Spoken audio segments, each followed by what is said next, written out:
That's Troy's. Sorry? In the calendar. No, is it? Oh, is it? We're sharing mics now. I don't have much to say anyway. So. You're always there. I saw the boxes over at Ricky and Al. Person. They weren't in my pigeonhole, so.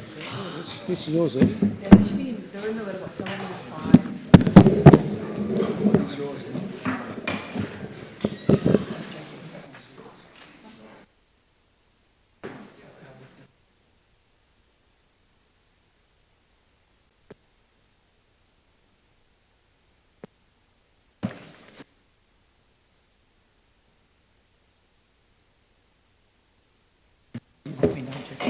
Affirmative.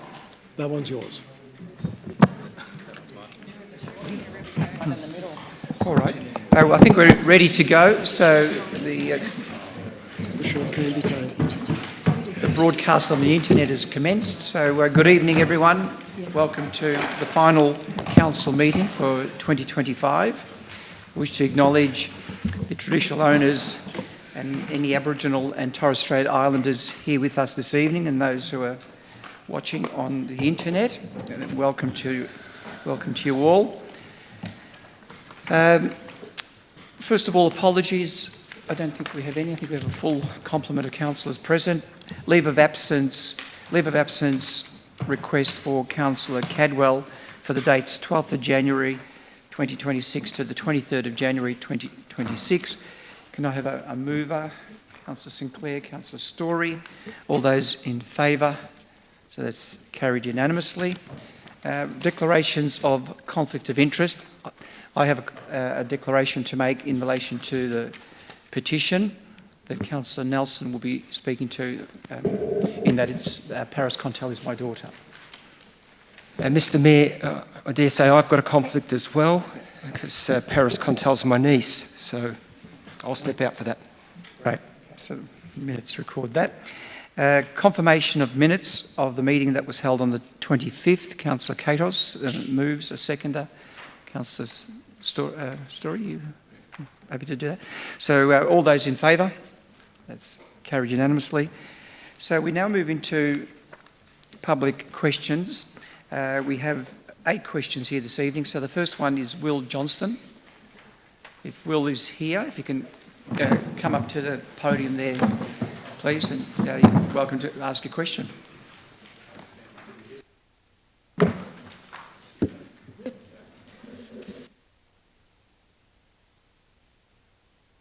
Thanks very much for the opportunity to participate. I'll read the question.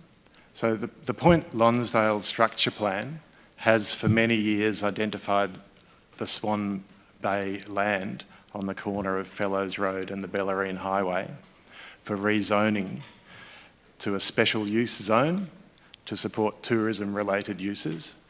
This direction was jointly adopted and has long been understood as the appropriate way to guide development on the site. With the Coles proposal now before the Minister, there is concern in the community that without an active rezoning process underway, a supermarket or similar proposal might be approved despite the intent of the structure plan and the planning scheme. A council-initiated rezoning would also be consistent with the objections council has previously raised to the proposal, as well as council's earlier calls for the Minister for Planning to rezone the land and to a special use zone. So in light of council's long-standing practice of implementing adopted strategies through planning scheme amendments, sometimes opposed by landowners, could council please consider preparing a report outlining the steps, implications and options for progressing the rezoning identified in the structure plan, so that council's strategic position is clear to both the community and the Minister. Thanks for your question. I'll refer that one to the Executive Director for Placemaking, James Sturton. Thanks, Mayor, and thanks for your question, Will. For the record, Council has formally written to the Minister and is not supportive of the Coles proposal. officers have also not supported the application based on traffic concerns. We understand Coles has engaged with the state government's development facilitation program regarding their proposal. Planning scheme amendments are typically a lengthy and costly exercise, requiring a documented strategic basis and the preparation of multiple technical background reports, and are undertaken only when necessary. Council does initiate a number of planning scheme amendments, typically on a precinct-wide basis, and always where strategically justified. It is not the role of Council to initiate a planning scheme amendment for individual privately owned sites in response to active site-specific development proposals. The current zoning of the site allows for the preferred land use of the site for tourism development as envisaged in the Point Lonsdale Structure Plan. In line with strategic planning implementation practice, Council may initiate a rezoning of a precinct but does not then undertake further specific site rezonings within that precinct. That is up to the developers and landowners to initiate. It is in the Minister for Planning's power to rezone the land and/or consider any planning permit application made. Thank you for that, James. Thank you, Mr. Johnson. The next question was submitted by Patricia Berry, and I think there is a proxy for this one, Karen Hines.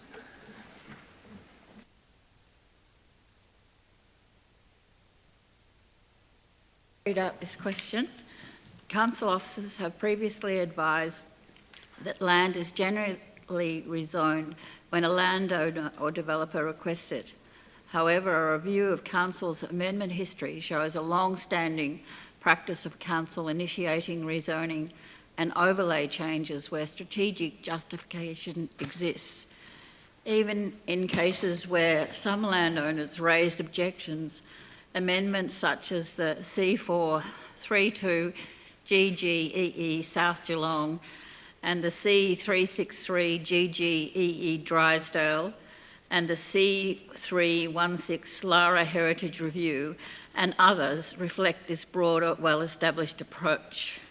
Given this, and noting that a rezoning to the special use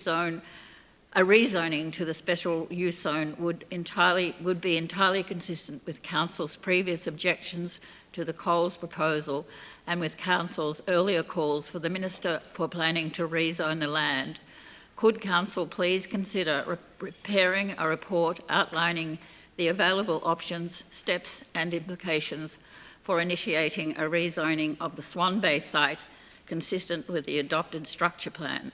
This would ensure councillors and the community are fully informed about the pathways available. Is this possible? I'll again refer to Executive Director for Placemaking, James Sturton. Thank you, Mayor. Thanks for your question.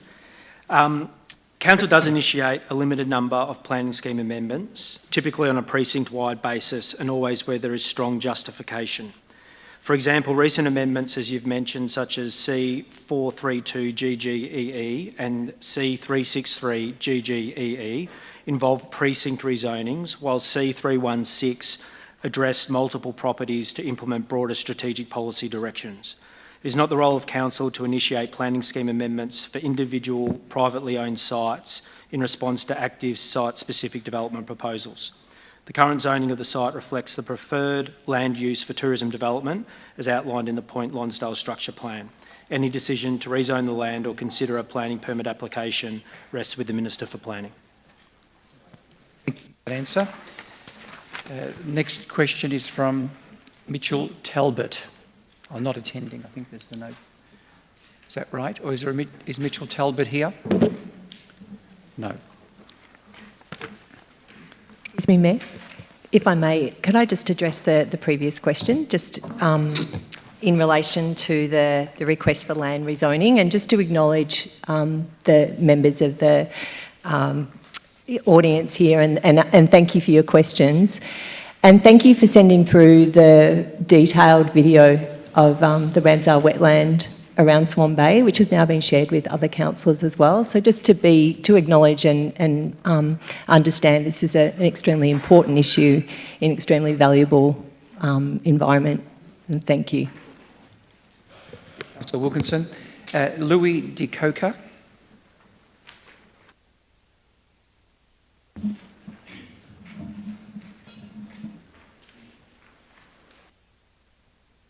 Mayor and councillors. At the last meeting, I raised a design question around the office park development on Barwon River. I catch my breath coming from the Melbourne CBD and making it literally with 20 seconds, so please bear with me. Basically, I asked why the council and councillors allowed a design that is so insensitive to one of the green jewels of Geelong. And it's next to a piece of land known as Ballyang Sanctuary. It's precious to us as a community. And less intrusive design options were available. I pointed out that adaptations could have been made to the front block. Currently, the roof towers just above the tree line. The roof line could have been broken. That often happens with the discussions around sensitive developments. The bulk could have been broken and shifted on the land. I'm not arguing against the development. I'm questioning the design. The council responded saying the proposal was deemed to satisfy the planning controls. That doesn't answer my question about the design.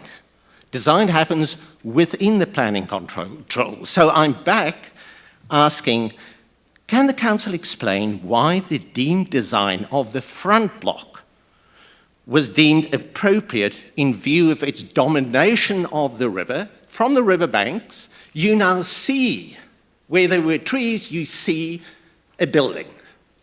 And from Ballyang Sanctuary, it towers over the sanctuary. It is prominent. It has become the landscape feature. How did the council factor in the standard amenity considerations given the highly sensitive context of this development? That's question one. So I'll refer that to the Acting Executive Director, Placemaking, James Sturton. Thanks, Mayor. Thanks for your question, Louis. We acknowledge the site is currently under construction. In terms of the overall design, the proposal included an expert urban design assessment, which noted that the site development contains the larger 4-storey building central in a north-south orientation. And this was envisaged not to have a significant visual impact from the Barwon River south of the site. The southern interface, which is 3 storeys and included the use of significant glazing, was considered by the urban design assessment to have the design effect that would be read as recessive and visually subservient to landscaping in longer range views from the Barwon River corridor. The expert urban design images submitted with the application were assessed and were not considered as having an overbearing visual impact on the landscape along the Barwon River. In terms of the general amenity considerations, noting the site is located in an industrial zone, as well as the significant landscape overlay, the overall proposed development was assessed as having an acceptable regard for amenity. Question 2 now, Mr. DeCoke. Thank you, Mayor. I will return on those issues, but that is helpful background information.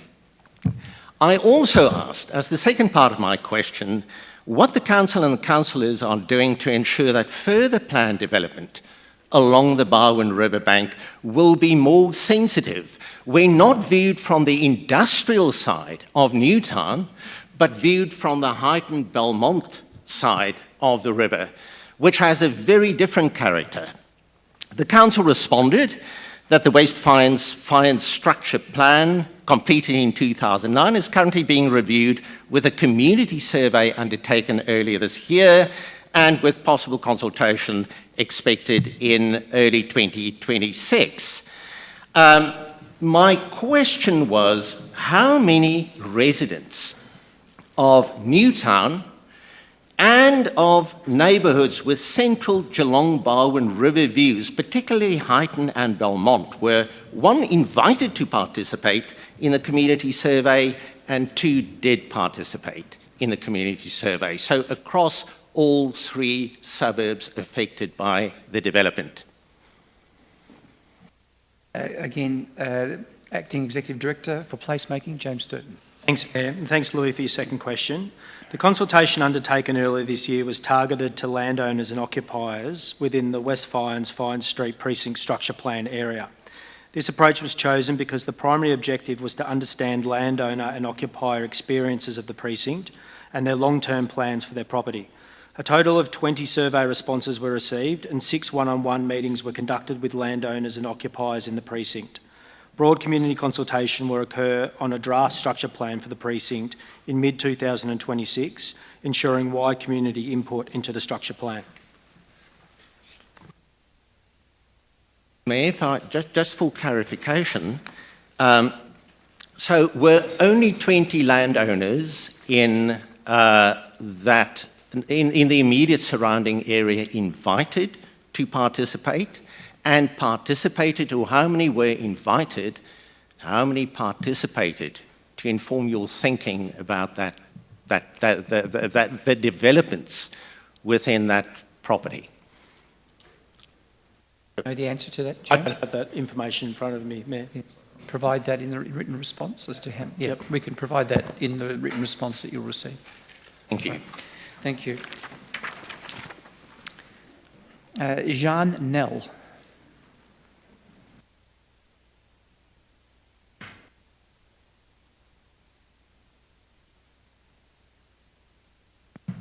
Good evening, Mayor, Councillors.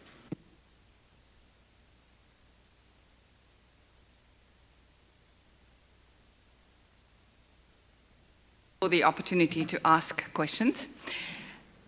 My questions also relate to the same development application.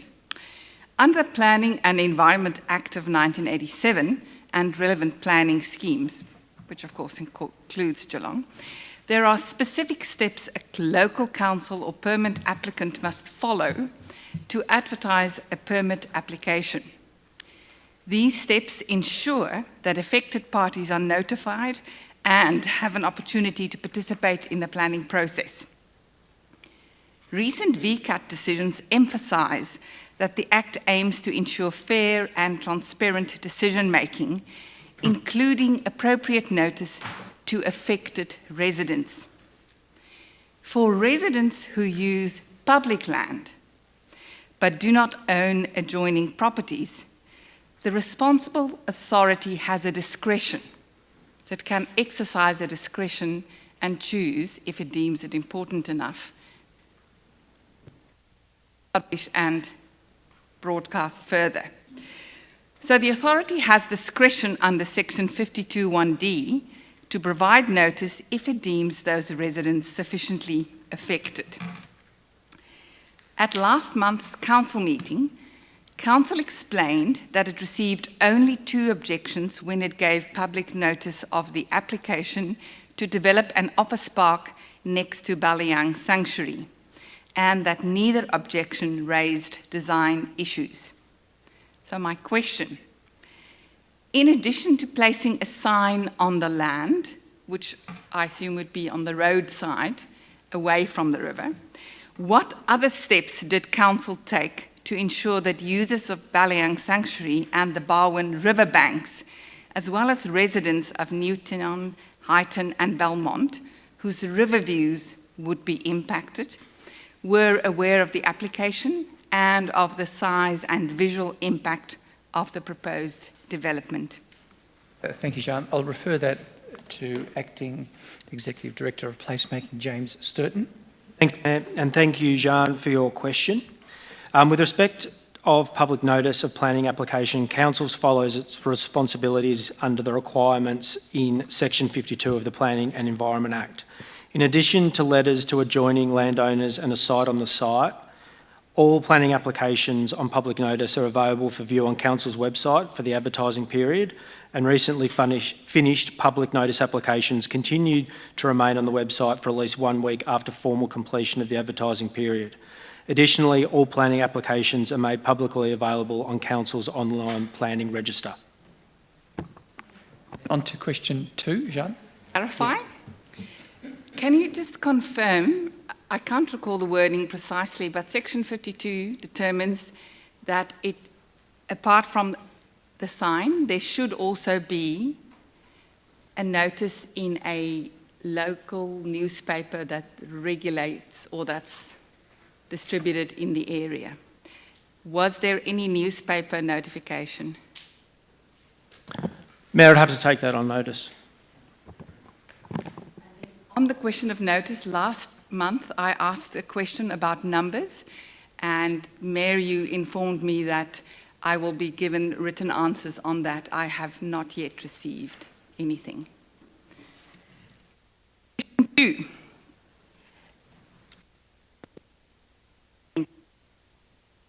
2.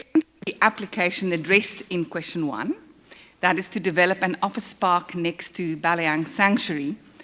What steps did council take to ensure that councillors, particularly those representing wards that include or are in proximity to Baliang Sanctuary and the Barwon Riverbanks, were aware of the application and of the size and visual impact of the proposed development?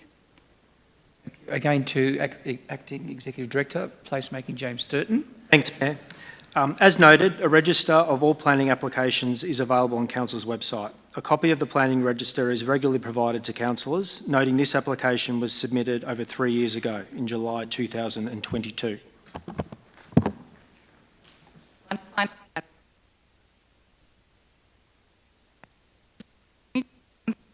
So the council opted not to exercise, because under section 52 there's a discretion. Look at the application, consider the impact this may have on non-adjoining residents, and if you deem it sufficient enough, to inform the public. So can I just confirm you've not exercised that discretion at all? Through you, Mayor, I think that's obvious in the answers, Jean. The council has advertised this application in line with what officers deemed meeting our requirements. The office is deemed sufficient in terms of the impact on residents.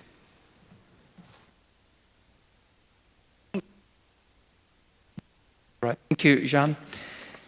All right, next question from Charles Street, and I think there is a proxy with Les Dew. Is that right? Pardon? Joanna. Joanna, you're going to ask the question, okay. Oh yes, or Annie Joanna. Yeah, Duncan. Yep, okay. Relates to the Lara Big Incinerator project, which still has not gone away. The facility is expected to generate 35 megawatts of electrical power. Our calculations suggest that burning the entire 2.5 million tonnes of garbage per annum, which is the cap, would only yield 240 megawatts, only 1% of the state's electricity. Expected output for the year of 2035. Will the proponents, Prospect Hill International, be required to obtain council approval for the construction of electrical infrastructure required to add its tiny 35 megawatts contribution to the state power grid, please? Over to you, James, again. Thanks, Mayor, and thanks for your question. For reference, a substation associated with a waste-to-energy facility defined under the planning scheme as a utility installation. Under clause 72.01-1 of all planning schemes, the Minister for Planning is the responsible authority, not council, for the development of land for a utility installation used to transmit or distribute electricity. To question 2. That the Lara Big Incinerator project didn't get a cap licence from Recycling Victoria, it still has the development licence from the EPA, and after 5 years of deliberation, its planning permit application is still unresolved. At our not-for-profit independent community group, No Waste Incinerators in Lara and Greater Geelong Incorporated, we had no confidence in the project being scotched until there is formal revocation of the planning permit or the EPA licence, formal refusal of the planning permit. In defence to the health and well-being of the greater Geelong communities, what further actions can council take to achieve those formal refusals from government, please? And James, if you could respond, please. Thanks, Mayor, and thanks for your second question. The City has written to the Minister for Planning, the Honourable Sonia Kilkenny, numerous times with concerns regarding this proposal, and I've had many conversations with the local member for Lara, Ella George MP. In our most recent correspondence, we requested the Minister provide assurance that no planning permit or future licence will be granted for this facility. We stated that our community deserves certainty and protection from developments that pose unacceptable risks to health, amenity and the environment. We're yet to receive a response to this letter that was sent in August of this year. We will continue to raise this matter with both the member for Lara, Ella George MP, whose support has been instrumental in amplifying community voices to date, and the Minister for Planning, the Honourable Sonia Kilkenny. Thank you very much for that. Pierre Debates. Pierre here this evening? No. George Appleby, proxy Chrissy Freestone.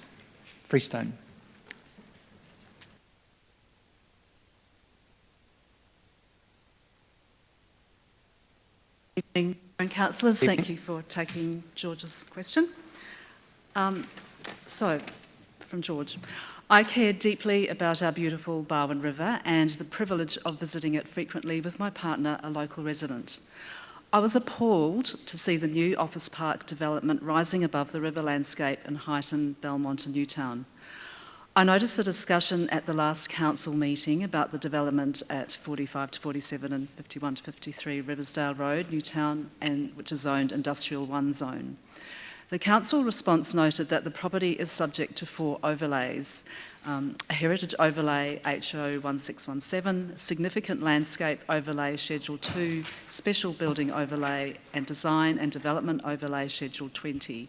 Significant landscape overlay Schedule 2 specifically aims at minimising the visual impact of any buildings, structures and works on views to the area from the riverbank and the high lands on the south bank of the river, and encourages siting, design and landscaping of buildings and works that is responsive to the landscape values of the area. It is clear from the Barwon River banks that the development as approved is visually intrusive and dominates the landscape as viewed from the riverbank. So my first question, George's first question is, can the council please explain how it considered and responded to each of the relevant conditions of significant landscape overlay Schedule 2 when they granted the development permit? Again, to Executive Director of Placemaking, James Sturton. Thanks, Mayor, and thanks, Chrissy, for asking the question. As you have rightfully noted, the subject site has planning overlays as well as the industrial zone to consider as part of the balance of the overall planning assessment.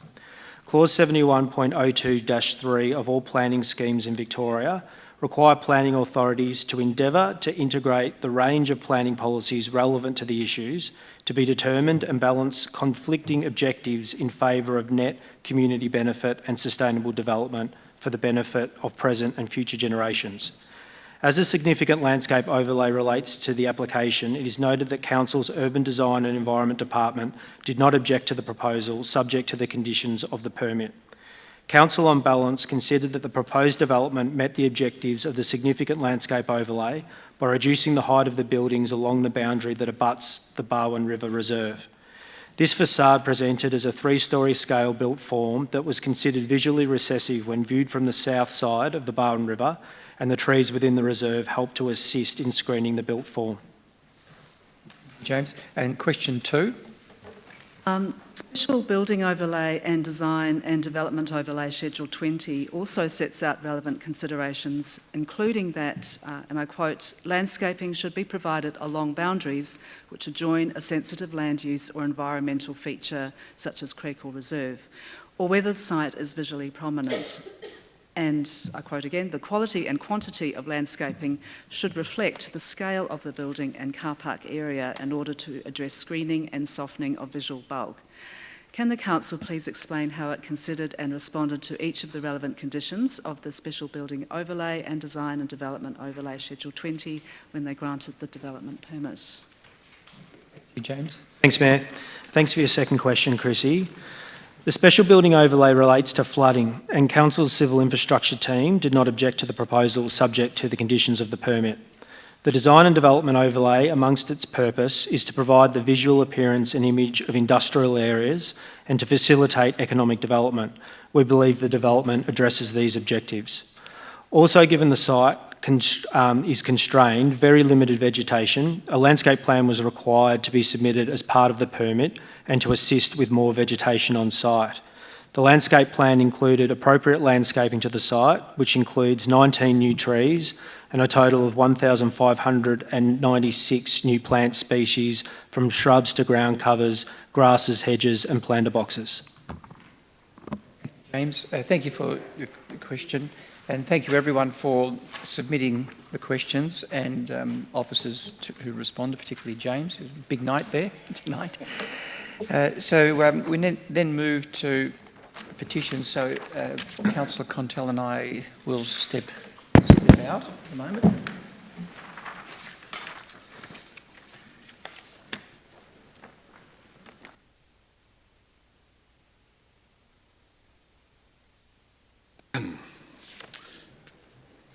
Good evening, everyone. This is a petition from Paris Contell, upgrading Wandana Heights Playground with equipment for young children. And it reads, "We're calling on the City of Greater Geelong Council to update the Wandana Heights Estate Playground so it better caters for young children, families and our community. Although the playground is relatively new, it has very limited play equipment suitable for young children. Its main feature, a large slide accessed by a complex rope climbing structure, is not appropriate nor safe for young toddlers or young children who are unable to use it independently or confidently. We are asking the City of Greater Geelong Council to install an age-appropriate play structure designed for children aged 2 to 5 years, add a smaller, accessible slide for young children so they can enjoy the playground safely. These updates would make a huge difference for local families, encouraging outdoor play, community connection and inclusive fun for children of all ages." Thank you.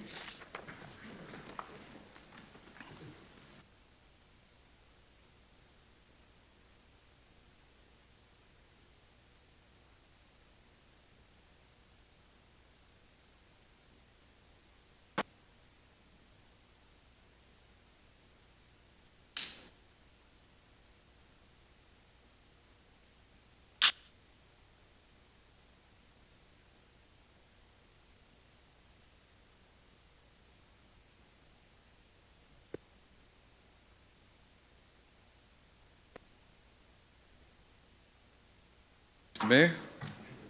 All right, so we then move to our Section 2 reports. The first one is the Youth Council final report. Before I ask for a mover and seconder, I'll invite, if he is in the audience, the Junior Mayor Aish Singh.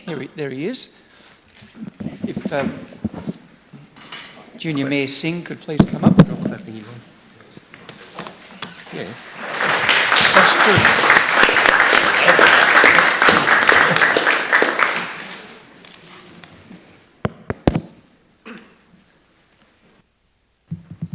Junior Mayor Singh, we'll hand the floor to you. If you can please present your final. Mayor Contell. We, the Youth Council, acknowledge the Wadawurrung people as the traditional owners of the land on which we live, learn, work and dream. We pay our respects to their elders past and present, and to all emerging leaders. We walk alongside the Wadawurrung and all First Nations people to build an inclusive and respectful Geelong and to care for country so it can thrive. We honour their deep spiritual connection to country, plants and animals, where the soil beneath our feet, the water in our streams, and the sun rising in the sky carry stories passed down through generations. Good evening, Mayor Contell, councillors, CEO, executive directors, City of Greater Geelong staff, fellow Youth Council representatives, and community members. Tonight, on behalf of the Youth Council and for my final time as Junior Mayor, I'm proud to present our final report of the year, which includes our advice to Council. This past year has been truly life-changing, and I could not be more grateful to have been part of the Youth Council program. For years to come, I will treasure the skills I have developed, and I'm sure I speak for all Youth Council members when I say we are grateful for all the mentoring you have given us.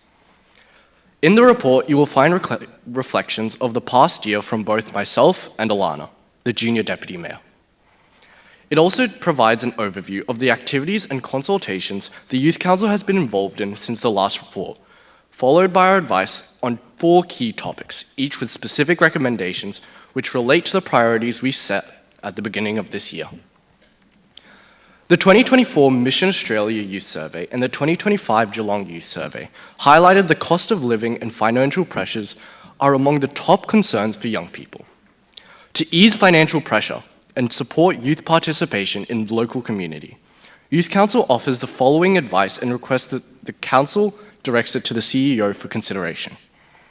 Establish a pilot youth-specific grant stream within the city's existing grants program, exclusively available to young people to apply. This could foster vital qualities among young people, such as skill development, community engagement, and innovation. Furthermore, future youth councils should be involved in designing and reviewing this grant to ensure it remains relevant and effective. Targeted support to apply for these grants should also be provided to further empower young people. During our Councillor Connect sessions, we have had numerous discussions about health and well-being. Youth councillors have expressed concern about the rise in the number of young people who vape or use harmful substances over the last few years. In consideration of this, Youth Council offers the following advice and requests the Council directs it to the CEO for consideration. We recommend the Council investigate the feasibility of establishing a designated vape and smoke-free zone in central Geelong. The target zone should be high-traffic areas such as Little Mallup Street and Murrabul Street, where the newly established Geelong market has attracted significant community interest. To effectively activate the zone, Youth Council further recommends that Council install prominent signage, ensure active enforcement, and provide dedicated vape recycling bins. Through these actions, Council would be taking an important step towards improving health and well-being for young people and reducing harmful behaviours within the community. Next, youth participation. Young people are innovative, creative, and so much more than society gives them credit for. However, many of them currently face barriers to accessing community activities and events that would help them develop new skills. Additionally, in our experience, young people often do not receive adequate support during their transition from primary to secondary school. To address this, Youth Council offers the following advice and requests Council to direct it to the CEO for consideration. Youth Council recommends that Council review how it supports young people in their middle years, with a particular focus on investing in early intervention and prevention initiatives. Additionally, given the upcoming social media restrictions for young people under 16, we highly recommend that Council adopt alternative communication methods to help young people stay connected. This could include formal opportunities for young people to co-design marketing and promotional material via advisory panels, workshops, or paid liaison positions. Finally, public transport access and infrastructure. Public transport across Geelong has consistently been highlighted as a concern by previous youth councils. The lack of safety and reliability currently deters young people from using public transport, which is often our only way to travel across Geelong. It is essential that infrastructure is safe and welcoming, and with the introduction of free transport for those under 17 from January 2026, the need is more urgent. To support more young people to utilise public transport, Youth Council offers the following advice and requests that Council directs it to the CEO for consideration. The Council needs to undertake an urgent review of current infrastructure and prioritise upgrades to amenities, including rubbish bins, lighting, adequate seating and shelter, as well as enhanced connections to footpaths and bike lanes. Additionally, we strongly urge Council to advocate to the Victorian Government and Department of Transport and Planning for improved safety, accessibility and reliability across the network, and a firm commitment to undertake targeted youth engagement as part of the bus network review, ensuring young people's needs and voices are central to decision-making. Designed to align with the Council Plan 2025 to 29 and the Integrated Transport Strategy, these recommendations aim to break down the barriers experienced by Geelong's youth. We acknowledge and thank the Council for their efforts so far. However, urgent issues remain prevalent across the community. Thank you for listening to our advice. We hope our insights influences how Council responds to these issues. On behalf of Youth Council, we have greatly appreciated the support we have received this year, and we look forward to crossing paths with you again in the future. Thank you.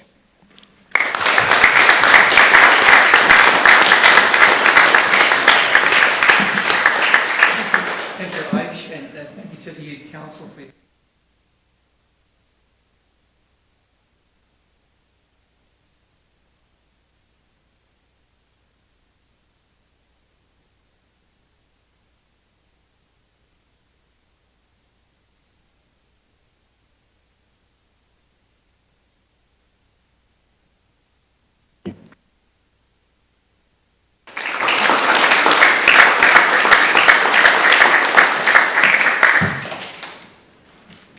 now move to the actual report. And can I have a mover? Councillor Aitken move and Councillor Cadwell to second. So Councillor Aitken. Thank you very much, Mr Mayor. Normally the councillors say it's difficult speaking after Councillor Aitken. In fact, I actually want to say it's difficult speaking after Junior Mayor Aish. I mean, what an inspirational young man we have this year in respect to our Junior Youth Council.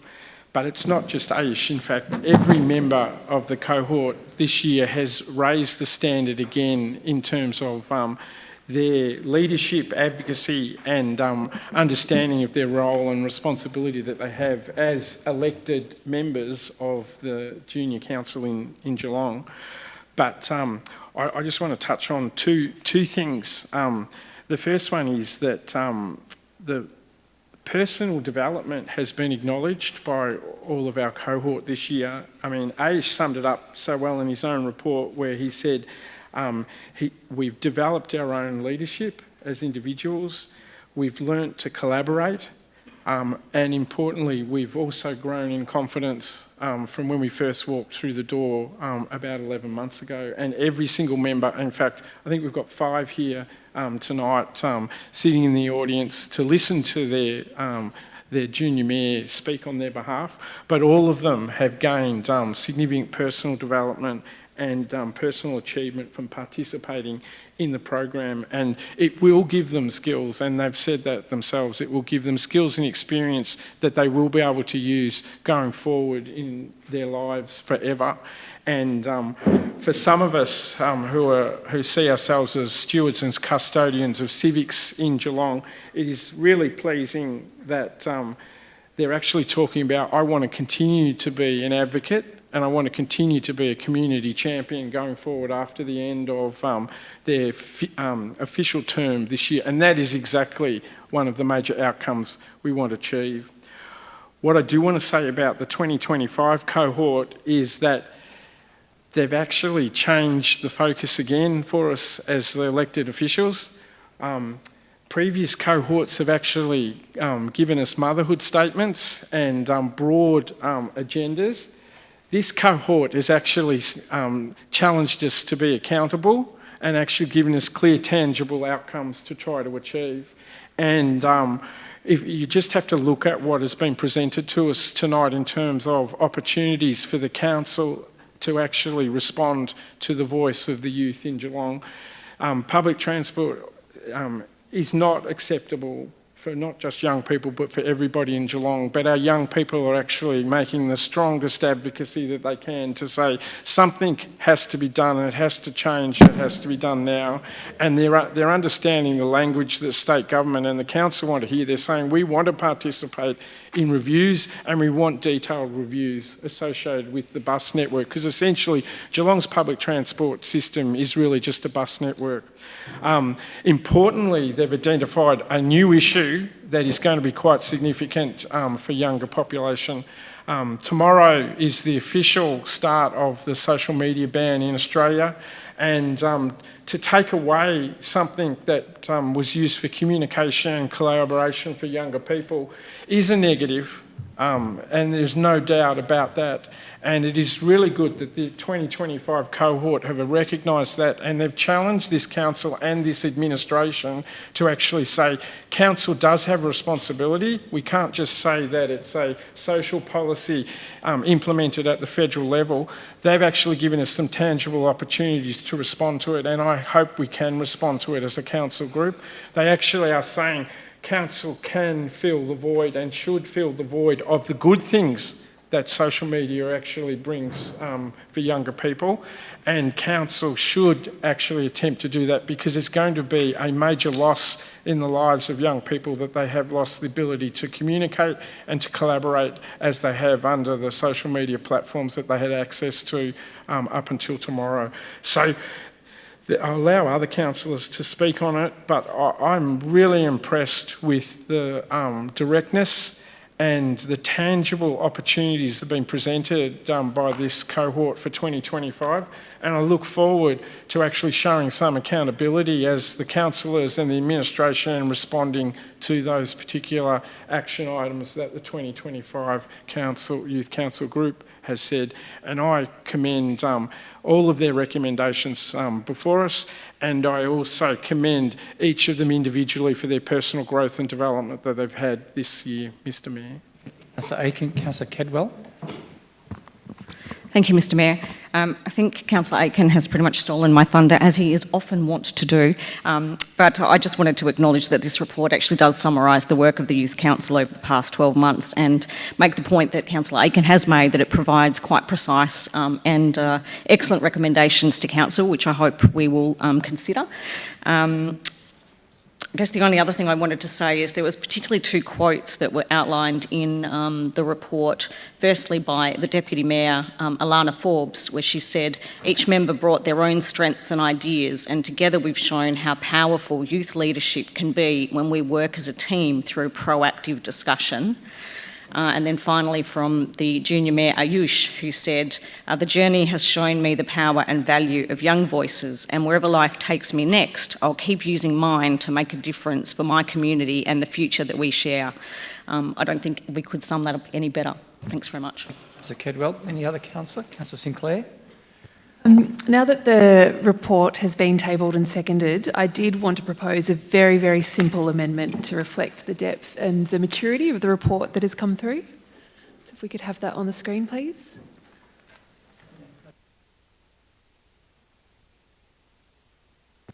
Fantastic. So this is just a very simple amendment. The current recommendation asks that the CEO consider the report.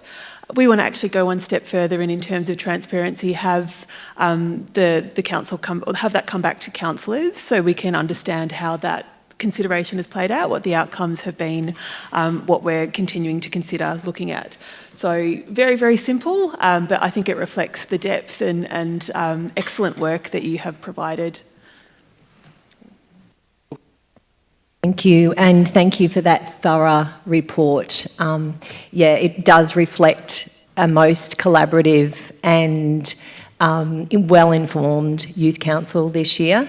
I'd also like to acknowledge Zoe Eastick and the team for your unwavering leadership and support and creating a very safe space for these incredible young people to thrive. There have been youth councils before, and you have picked up on some of those themes in terms of the advice given around vape-free zones and public transport advocacy, but actually you've now sort of provided a couple of other directions in terms of youth-specific grant streams and looking at youth participation and voice, and really looking at those middle years as a point of vulnerability, as we've discussed. I have thoroughly enjoyed our mentoring program sessions. I have learnt as much as you all have. It's really valuable, and I'm very much looking forward to the update in June and some of the integration of the work that you've done. In the interest of time, we might then we might just put to the vote that amendment. All those in favour of the amendment? So that's unanimous. That'll then become the substantive. So we'd now go back to the substantive, including the amendment. So Councillor Sinclair. Thank you so much. I just want to offer a huge congratulations to the Youth Council, and I think as Councillor Aitken and Caldwell and Wilkinson have talked about, so impressed with the maturity of this report. I read a lot of reports, not just at council, but in my day job as well. And the way that you have taken these recommendations and made them really succinct, really actionable, really specific, and knowing through the mentoring program, the big, giant, all these ideas that you had that you've been able to filter down into something that is really tangible for us to consider and work on is really, really impressive. And as I said, reports that I see at a professional level don't often get this level of detail right, so well done. Really wanted to acknowledge as well, and I think we've said this before, but your beautiful acknowledgement of country and how personal that is. You can hear the heart every time one of you reads that statement, and I think that is, it just fills me with hope for the future. It's really beautiful. I did write down some of the recommendations to summarise, but I think Deputy Mayor Singh has provided a much better overview than I could. But just wanted to acknowledge a couple of things in there. So you've got recommendations around the vape-free and smoke-free area in central Geelong, but I also wanted to acknowledge the work that you've already done in the Youth Hub in the Nest, having some of those vape disposal units. That is a point of intervention, and it's genuine harm reduction to have that process where you're not making a rule, you're not making judgment, you're giving an opportunity for intervention and allowing a person agency to make decisions about what their future is with this, a drug really. So really wanted to acknowledge that work. Also public transport, which has been mentioned as well, but also mentioned by previous youth councils, and also the people that I get, it's not just young people, it's old people as well, or older people that often talk to me about public transport. So this is a multi-generational issue that you have been able to describe in a really tangible and actionable way for us, so I really appreciate that as well. So to Junior Mayor Ayesh Singh, Junior Deputy Mayor Alana Forbes, I'm going to have to put my glasses on for this, Archie Gaylard, Benjamin Pocock, Cody Broomhall, Bella Harvey, John McClure, Lacey Young, Lola Phillips-Serez, Mohammed Husseini and Sarah Ivey, congratulations on your work. It has been an absolute pleasure to work with you all, and I can't wait to see what you do as you grow and develop and probably see you up here in 4 to 5 years. So well done. Thank you. Any other councillor? Councillor Story? Thank you, Mr Mayor, and support what my colleagues have said. And I was just reflecting whilst I was listening to them at the Australian Local Government Association National General Assembly in Canberra earlier this year, where myself and Councillor Sullivan attended with 2 of our officers. The Governor-General of the Commonwealth of Australia, Her Excellency Sam Mostyn AC, in her address challenged all of the local government elected officials present, and there are a lot of them there, and local government officers there, to reflect on what they were doing individually and as councils in encouraging the development of an understanding of civics and the responsibilities of citizenship, both for young people and for more mature people like me. And I think it would be a good thing to do if perhaps if the city could maybe send a little letter to the Governor-General saying, look, this is what we do, this is an example of what we do, we've been doing it for a while, and it really produces a wonderful result, and we're very proud of our Youth Council and what they do, and also of the officers who assist them in getting to this higher level of understanding of what it means to be involved in governing a complex entity like a city. So again, with my colleagues, very well done, and you will be great citizens. Thank you. Sorry. Any other councillor? If not, Councillor Aitken to close. Look, to close, thank you, thank you, thank you, thank you, and thank you. And to the 6 junior councillors aren't here, probably some of them are open up their ATRs today, so be pretty busy. But as the councillors have said, especially those of us that have actually attended a number of the mentoring sessions, it's been an absolute pleasure to work with you. I know we'll be keeping an eye on seeing your names in the future, but I encourage you to keep an eye on us as well too, and make sure you hold us accountable to your expectations as the leaders of Geelong, and also implementation of your ideas and actions as well too. So Aiken, so let's put that to the vote. All those in favour? That's carried unanimously. The next item is the Ballerine Arts Centre Community Asset Committee 2024-25 Annual Report, and have a mover, Councillor Story, and seconder, Councillor Eddie Contell. So Councillor Story. Thank you, Mr. Mayor. This is essentially for noting this report, but it's worth making the point that the Ballerine Arts Centre is one of the important aspects of the Ballerine, and it provides a welcome balance and extension, and as part of the ecosystem of arts in the city of Greater Geelong. It's a very highly active centre. It's delivered 70 performances in this reporting period, 125 rehearsals and workshops, 145 dance classes, 11 community functions, 875 high school classes, and 450 outside school hours care sessions during 2024-2025. It's had 50,250 visitors in this reporting period. But success brings its problems, as we know from our city. There are scheduling pressures due to the high utilisation. It's operated at or beyond capacity for over a decade, and the future expansion and redevelopment of the Ballerine Arts Centre is of key importance. The fundraising and advocacy will continue and commence in 2025-26 to secure $36 million for the redevelopment business case and master plan. So with that, Mr. Mayor, I submit this to the Chamber. Thank you. Story, Councillor Eddie Contell. Thanks, Mr. Mayor, and thank you, Councillor Story. As Councillor Story has somewhat indicated, the potato shed really does continue to bat above its weight in its offerings, and its collaboration with the schools in that region, particularly the Ballerine Secondary College and St Ignatius, has been extremely successful, and other statistics that are really impressive is that they've had some 20,000 secondary school visits, and also some 579 hours of volunteers working in that facility to host and welcome people into the venue.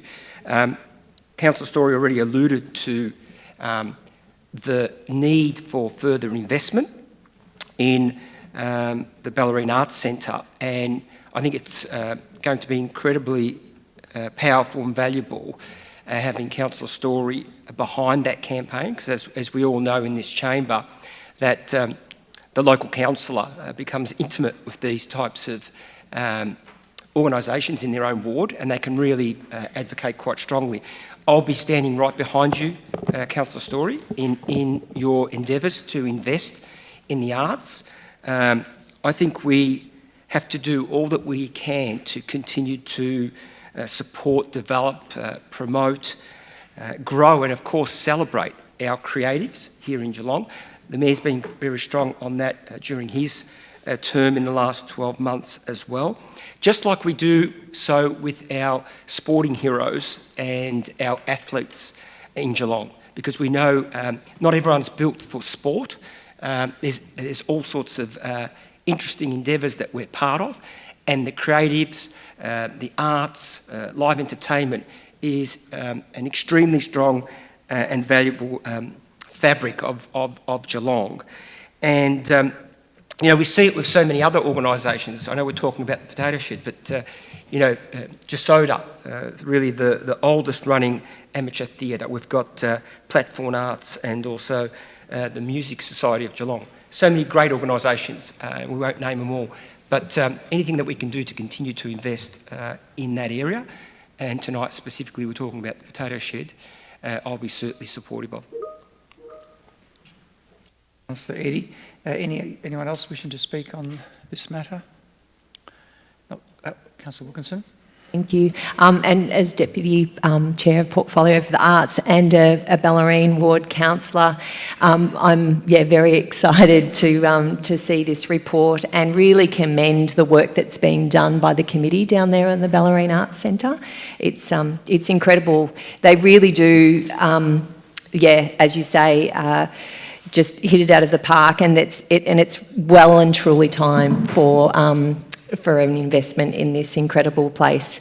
It just continues to thrive. So, I also endorse this report. Wilkinson. If not, we go back to Councillor Story to close. Thank you, Mr Mayor. And it's not just the parochial aspect to the Bellarine Arts Centre. It's very important to the Bellarine. But one of the things that happened in COVID was that a lot of the back of house staff and support technical staff in the theatre world in general lost their jobs and went off and did other things. So there's actually a dearth of these sorts of skills. And one of the things that the Bellarine Arts Centre does in its relationship with secondary students is to encourage and introduce them to that sort of world. And they will, I think, in the future we will in the future be a bit of an incubator for these vital members of the creative community, as Councillor Contell says. You've got the actors, but you also need the people behind the scenes. So I'll close with that, Mr Mayor. Councillor Story. So put that to the vote. All those in favour? So that's carried unanimously. The next item is Tourism Greater Geelong and the Bellarine Annual Report. Councillor Sullivan moves. Councillor Katos second. Councillor Sullivan. Thank you, Mr Mayor. As you said, we're here to note the annual report from Tourism Greater Geelong and the Bellarine. It's been a fantastic year for tourism in our region, welcoming 6.4 million visitors, which spent 5.1 million nights in our region, with a contribution of over $1.7 billion to our local economy. An extraordinary fact that comes out of this report here is the dramatic increase in international visitors to our region. Up 49% in numbers and a 57% increase in nights spent, with the international spend of that having been increased 142% as well.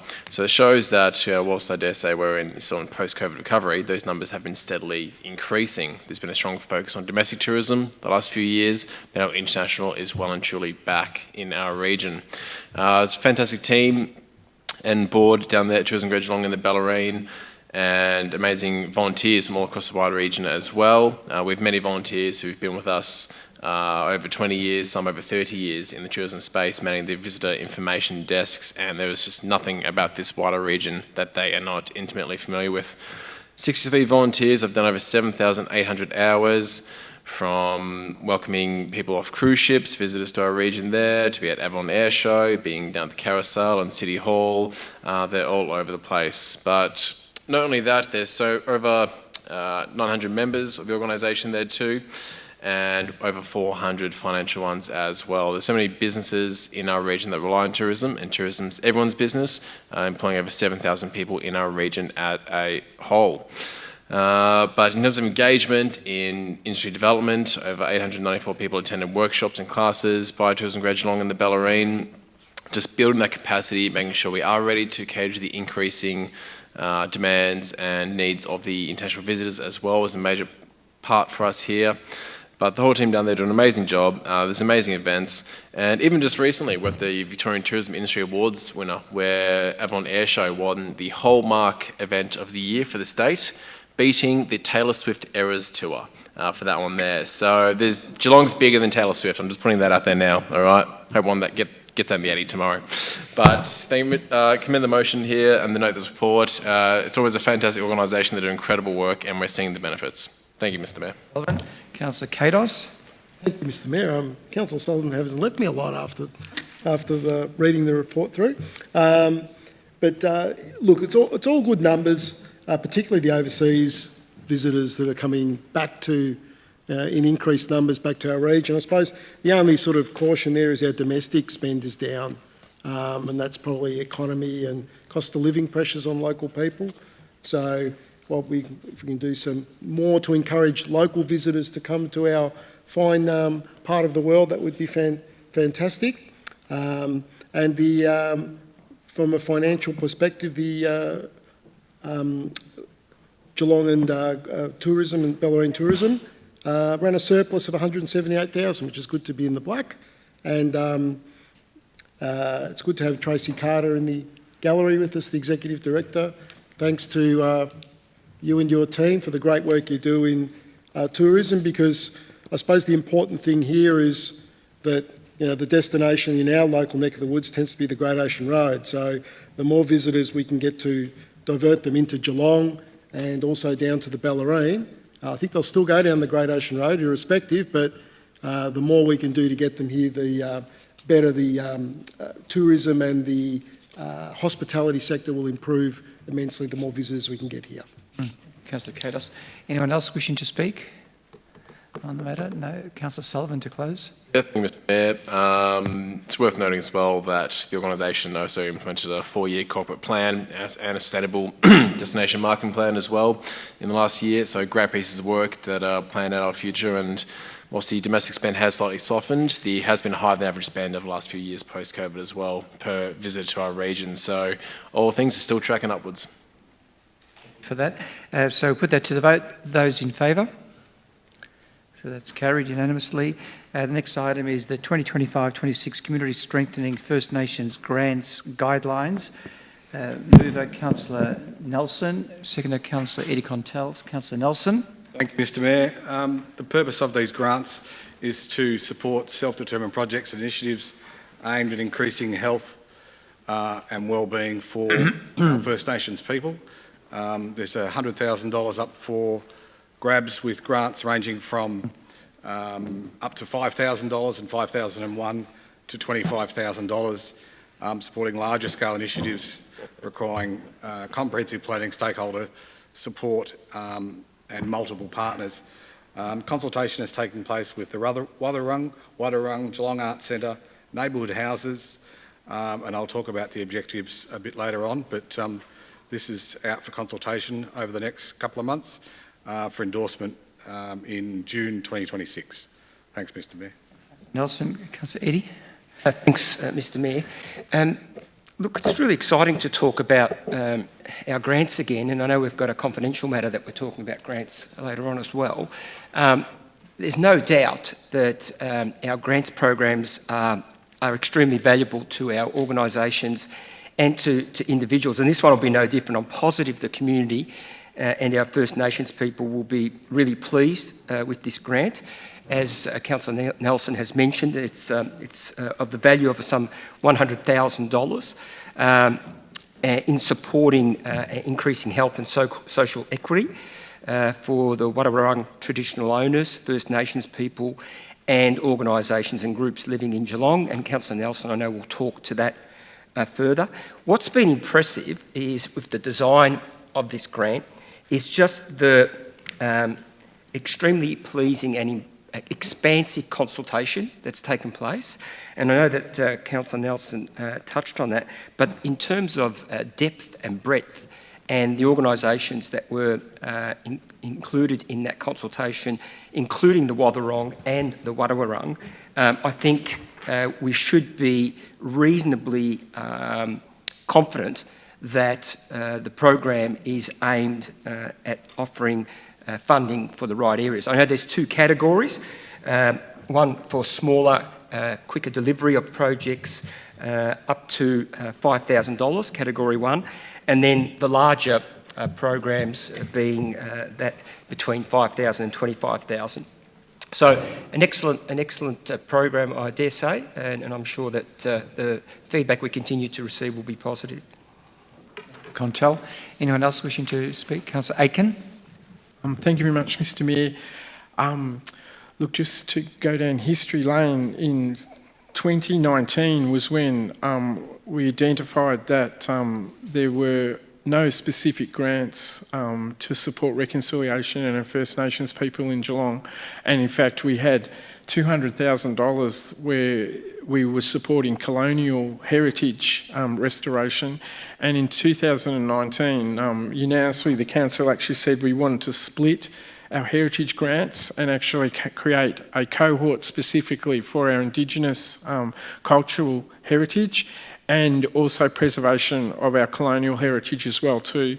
And it has been a challenging period over the last 6 years because of that commitment to support cultural heritage grants to our Indigenous population. What it did mean, because the legislative requirements became quite restrictive about how we could actually allocate those funding. And so the officers have actually done a significant amount of work over the last 3 years to develop the policy that's coming before us tonight and the guidelines to enable reconciliation, to enable the community of Geelong to understand the importance of our understanding of our First Nations people. And these grants, although they may sound like they're large in their capacity of $100,000, it's a very small amount in terms of how we can make some direct impact into our community in Geelong. The guidelines are quite significant. They have been developed in consultation with the Indigenous community of Geelong, both the legislative side, which is the Wadawurrung, and with the local mob in general, to talk about how council can build a better relationship with that community through a grants program. I look forward to seeing the report in February with the outcomes, and I hope we can achieve some significant improvement in our relationship with our First Nations people by the adoption of this grant program tonight. Councillor Aiken, anyone else wishing to speak? If not, Councillor Nelson in closing. Thank you, Mr Mayor. Thank you, Councillor Aiken and Councillor Contell, for talking about that. The thing that matters most to me about this grant is that it supports applications that deliver on the goals described in the city's health and wellbeing strategy, and the objective of this agreement, in the national agreement on closing the gap, and the objective of that agreement is to overcome the entrenched inequality faced by far too many of our Indigenous community, and this will hopefully enrich the life and outcomes and make it equal for all Australians. Thanks. Councillor Nelson, so put that to the vote. All those in favour? So that's carried unanimously. The next item is the Geelong Waterfront Master Plan. I have a mover, Councillor Sullivan, and seconder, Councillor Aiken. Councillor Sullivan. Thank you, Mr Mayor. We've spoken about this master plan at length before. It's since been out for public consultation and engagement, and it's now come back to us for adoption. We're out for the second stage of being between August and October this year. Pop-up stalls were held, face-to-face engagement was held, as was multiple online ones as well. The feedback was overwhelmingly positive, with an average score of 88, approval out of 100, which is incredibly high for any sort of engagement, with average scores being between 80 to 96 in return. Shows that our community is passionate about the waterfront. It's passionate about, investing in this world-class attraction, in making sure that we can further develop it to what suits not only our community's needs, educationally, environmentally, and commercially as well. There's great potential on the waterfront there. It is the #1 tourist attraction in our region. People care about it, people want to be proud of it, and people are excited about what the next stage will hold. So happy to table this one for discussion. Councillor Sullivan, Councillor Aiken. Thank you very much, Mr Mayor. Look, I vividly remember when this came to council, because I made the statements that we needed to activate Cunningham Pier, and I'm really pleased that activation has occurred since those statements. And I don't want to quote the individual involved, but he said he didn't know who I was and he didn't care about what my view was, but I felt vindicated when it was publicly announced that Cunningham Pier will be the jewel in the crown of the waterfront if it actually does get to be activated. Look, the master plan is a good piece of planning work. It was done internally by our officers to try to save costs, so that we didn't. So we should acknowledge that with the team, they have worked really hard to put forward a very valuable piece of planning and visionary positioning for the waterfront. I don't want to sound negative about it, but I do put a rider on this master plan. This doesn't give officers, I'm supporting it tonight, so it does get adopted, but I put a rider on it to say to officers, the adoption does not mean that this is a higher priority than all the other master plans that we already have. The waterfront is well loved by Geelong, but there are other parts of Geelong, especially in our residential areas, that are suffering infrastructure decline, and they do need renewal as well too. So all I say is, yes, this is a very good master plan to give us some direction about how we can prioritise funding ourselves and also activate funding for the private sector as well too. But it should not be at the exclusion of the multiples of master plans that we have in the outlying areas of Geelong as well too. And that includes the Bellarine when I say the outlying areas of Geelong. We are the city of Greater Geelong. We have got greater parts of Geelong than just the CBD and the waterfront. And yes, I support this master plan, but I will be keeping a close eye that it does not cause the prioritisation of funding to be taken away from the suburban areas or other areas of Geelong that also do have master plans and require renewal and require investment and require advocacy for their particular areas as well too, Mr Mayor. Councillor Aiken, I'll be interested to see what you have to say about the next item that comes up. Anyone else wishing to speak on the matter? Councillor Eddy. Thanks, Mr Mayor. Councillor Sullivan spoke extremely well about the plan, articulated, I think, a lot of the things that I was thinking. There is no doubt that the community, not only the Geelong community, but those broader, Melbourne, those that want to come and visit Geelong, value the waterfront. And we're extremely proud of it.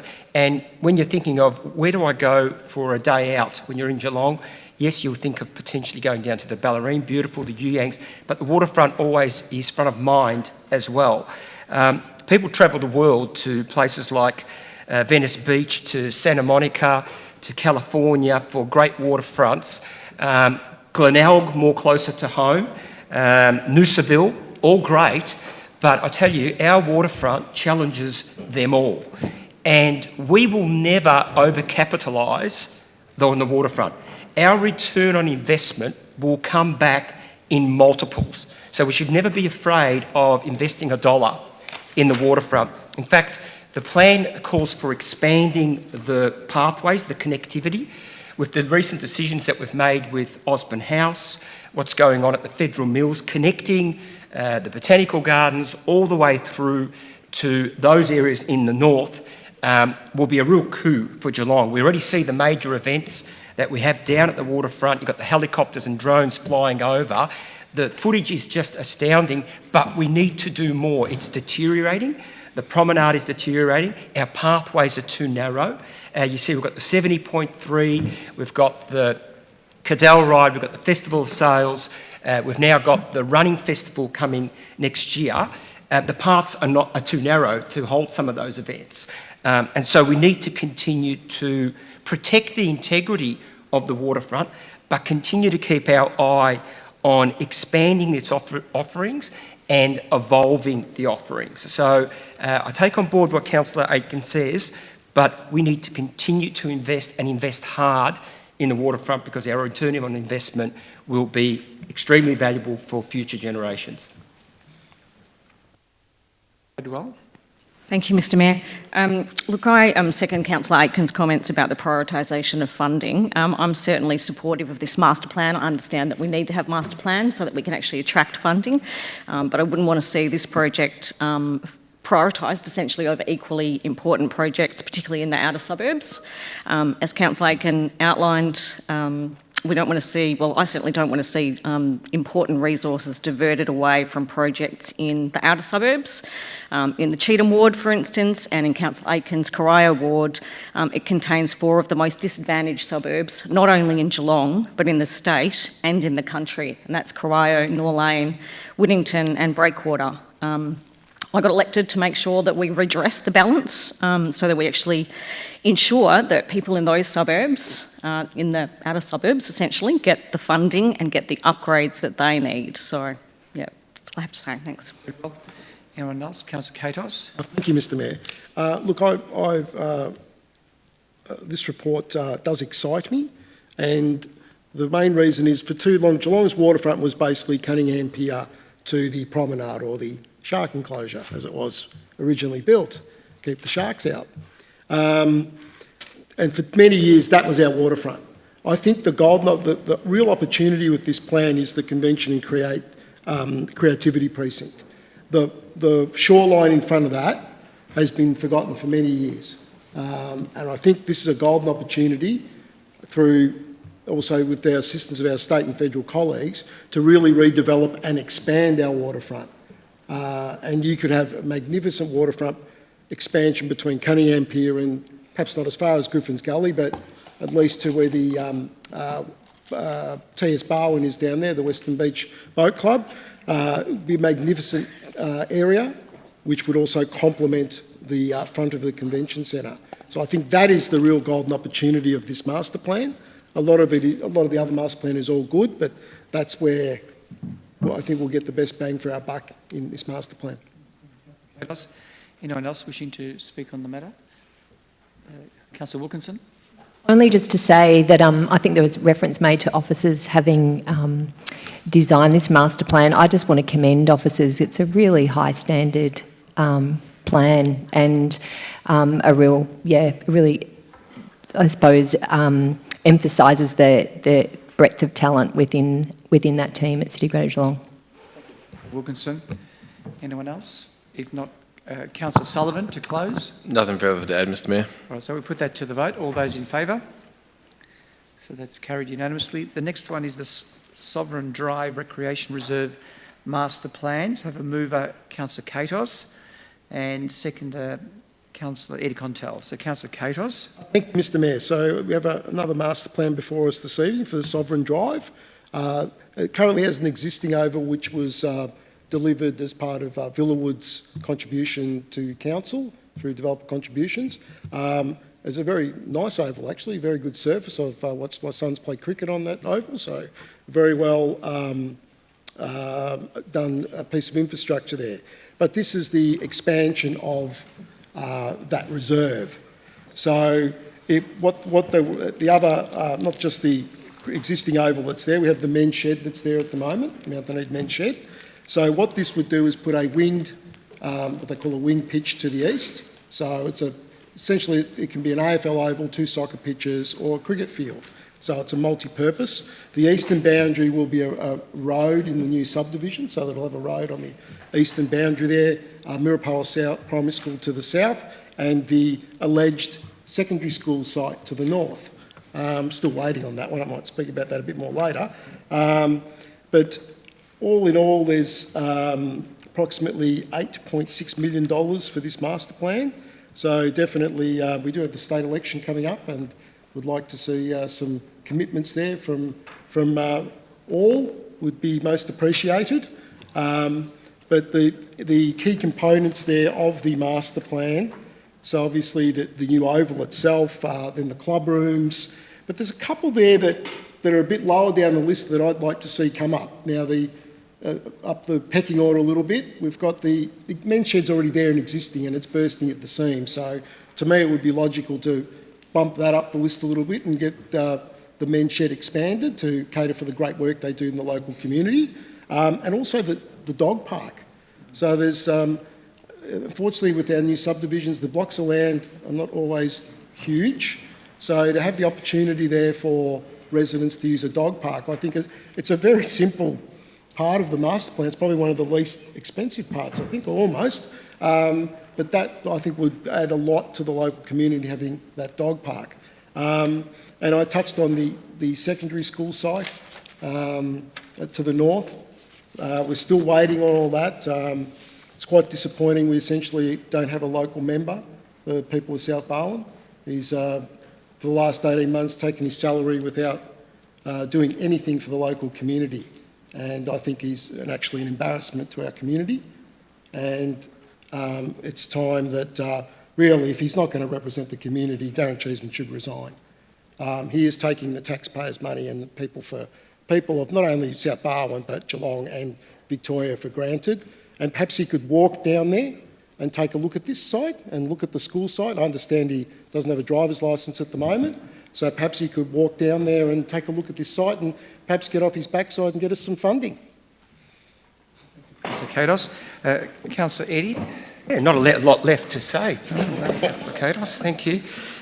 No, look, in reality, there isn't a lot more to say. Councillor Katos has articulated it well. What I am impressed about with this design is the multi-use of the ovals. You've probably heard me speak about soccer and the need for the World Game facilities in Geelong. This again provides an opportunity for 2 soccer pitches, which is terrific. I also agree with Councillor Katos about the dog park. It seems to be becoming a more important asset to have in the various suburbs now. And I think a lot of that could be to do with also safety. I think people feel safer in that type of environment. So I think that's a great initiative. And also the upgrade to the lighting. So look, I think I'll leave it to other councillors to speak to. It's a good master plan, it's a solid master plan, and certainly will deliver good infrastructure for that area of Geelong. Councillor Contell. Any other councillor? Councillor Sinclair.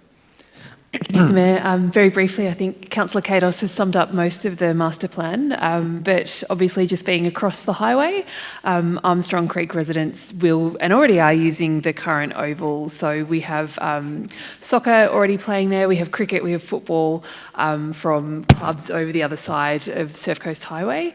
That I know will be absolutely thrilled to see the dedicated or multi-use soccer pitches and cricket pitches there.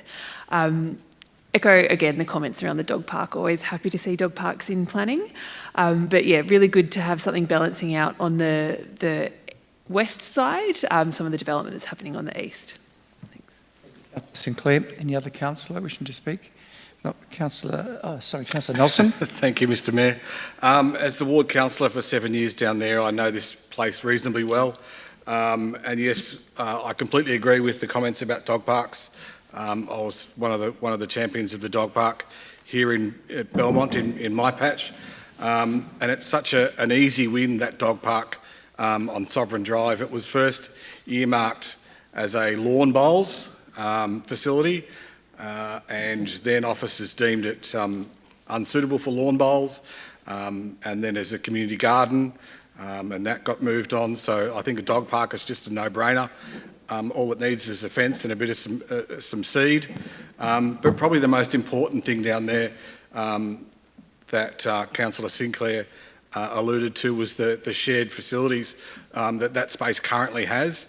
And the biggest issue down there is public toilets.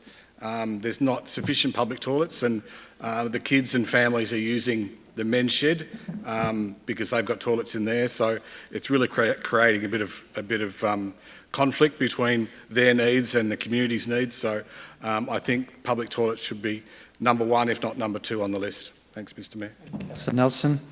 Anyone else? If not, we'll go back to Councillor Katos to close. Nothing further, Mr. Mayor. All right, thank you, Councillor Katos. So put that to the vote. All those in favour?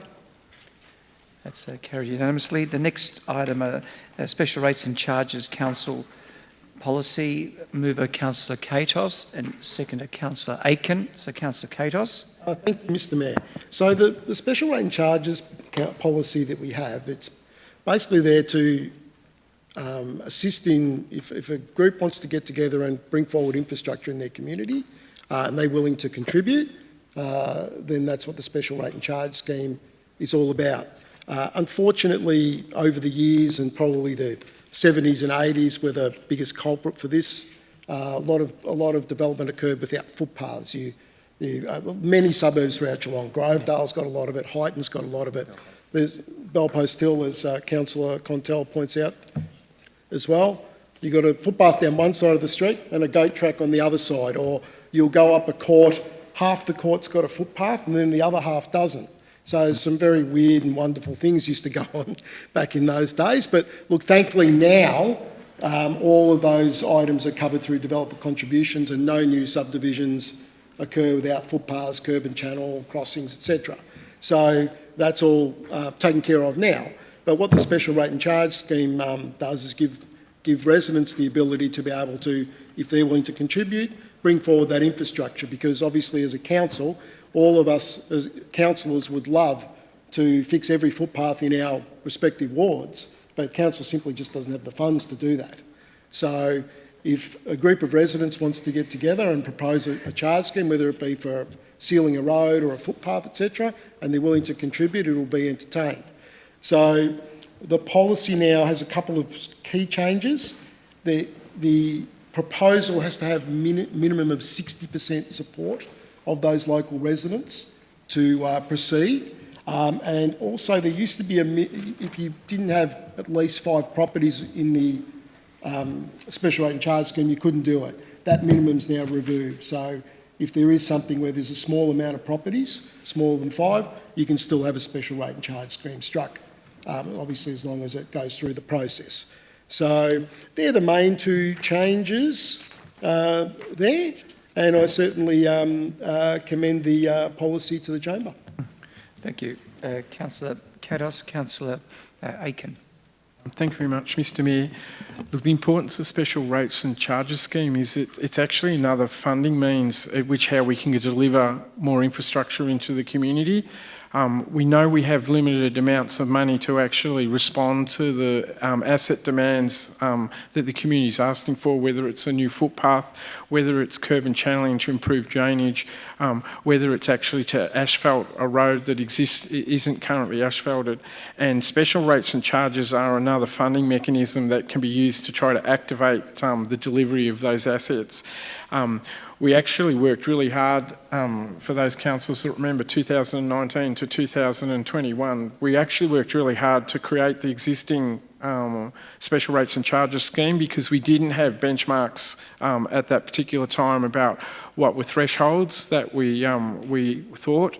The policy was really just that if you came forward with a proposal and it wasn't on the infrastructure priority list, it was pushed straight to special rates and charges, and it was expected that 100% of it would be paid by the community.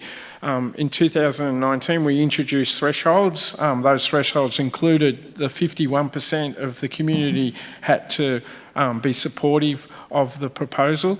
It's interesting that over the last 5 years, and the community consultation that's occurred with the update of the proposal, we're moving up to a 60% threshold. So we're actually saying 60% of the neighbours or the individual property owners that are affected by a special rates and charges scheme now have to be supportive of it, or it won't go ahead. And we're removing the clause which probably had unintended consequences for us, in that there was a threshold of 5, there had to be a minimum of 5 residents impacted by an asset or infrastructure upgrade. This guideline is actually removing that. So in fact, an individual could come forward with a request for either a footpath, a roadway, or some curb and channeling and drainage, and it's only their property that would benefit from that infrastructure. Under the proposed guideline changes, it does mean that the council can accept that request, but there will be a co-funded relationship put in place for it. And all of those changes, I think, are a reflection of what has been learned over the last 4 or 5 years with the policy. The major thing is for our community to understand is that we cannot fund every single request that comes before us, and that's why special rates and charges play a really important role. And there is some capacity for co-funding. The Ocean Grove primary footpath network is a good example of that, where we worked really hard to work out what was the level of contribution that the council could make and the broader community could make for that project. But I think the proposed changes are acceptable and should be considered. Yeah. So, Aiken, any other councillor wishing to speak? If not, Councillor Katos to close. Nothing further, Mr Mayor. Nothing further. So put that to the vote. All those in favour?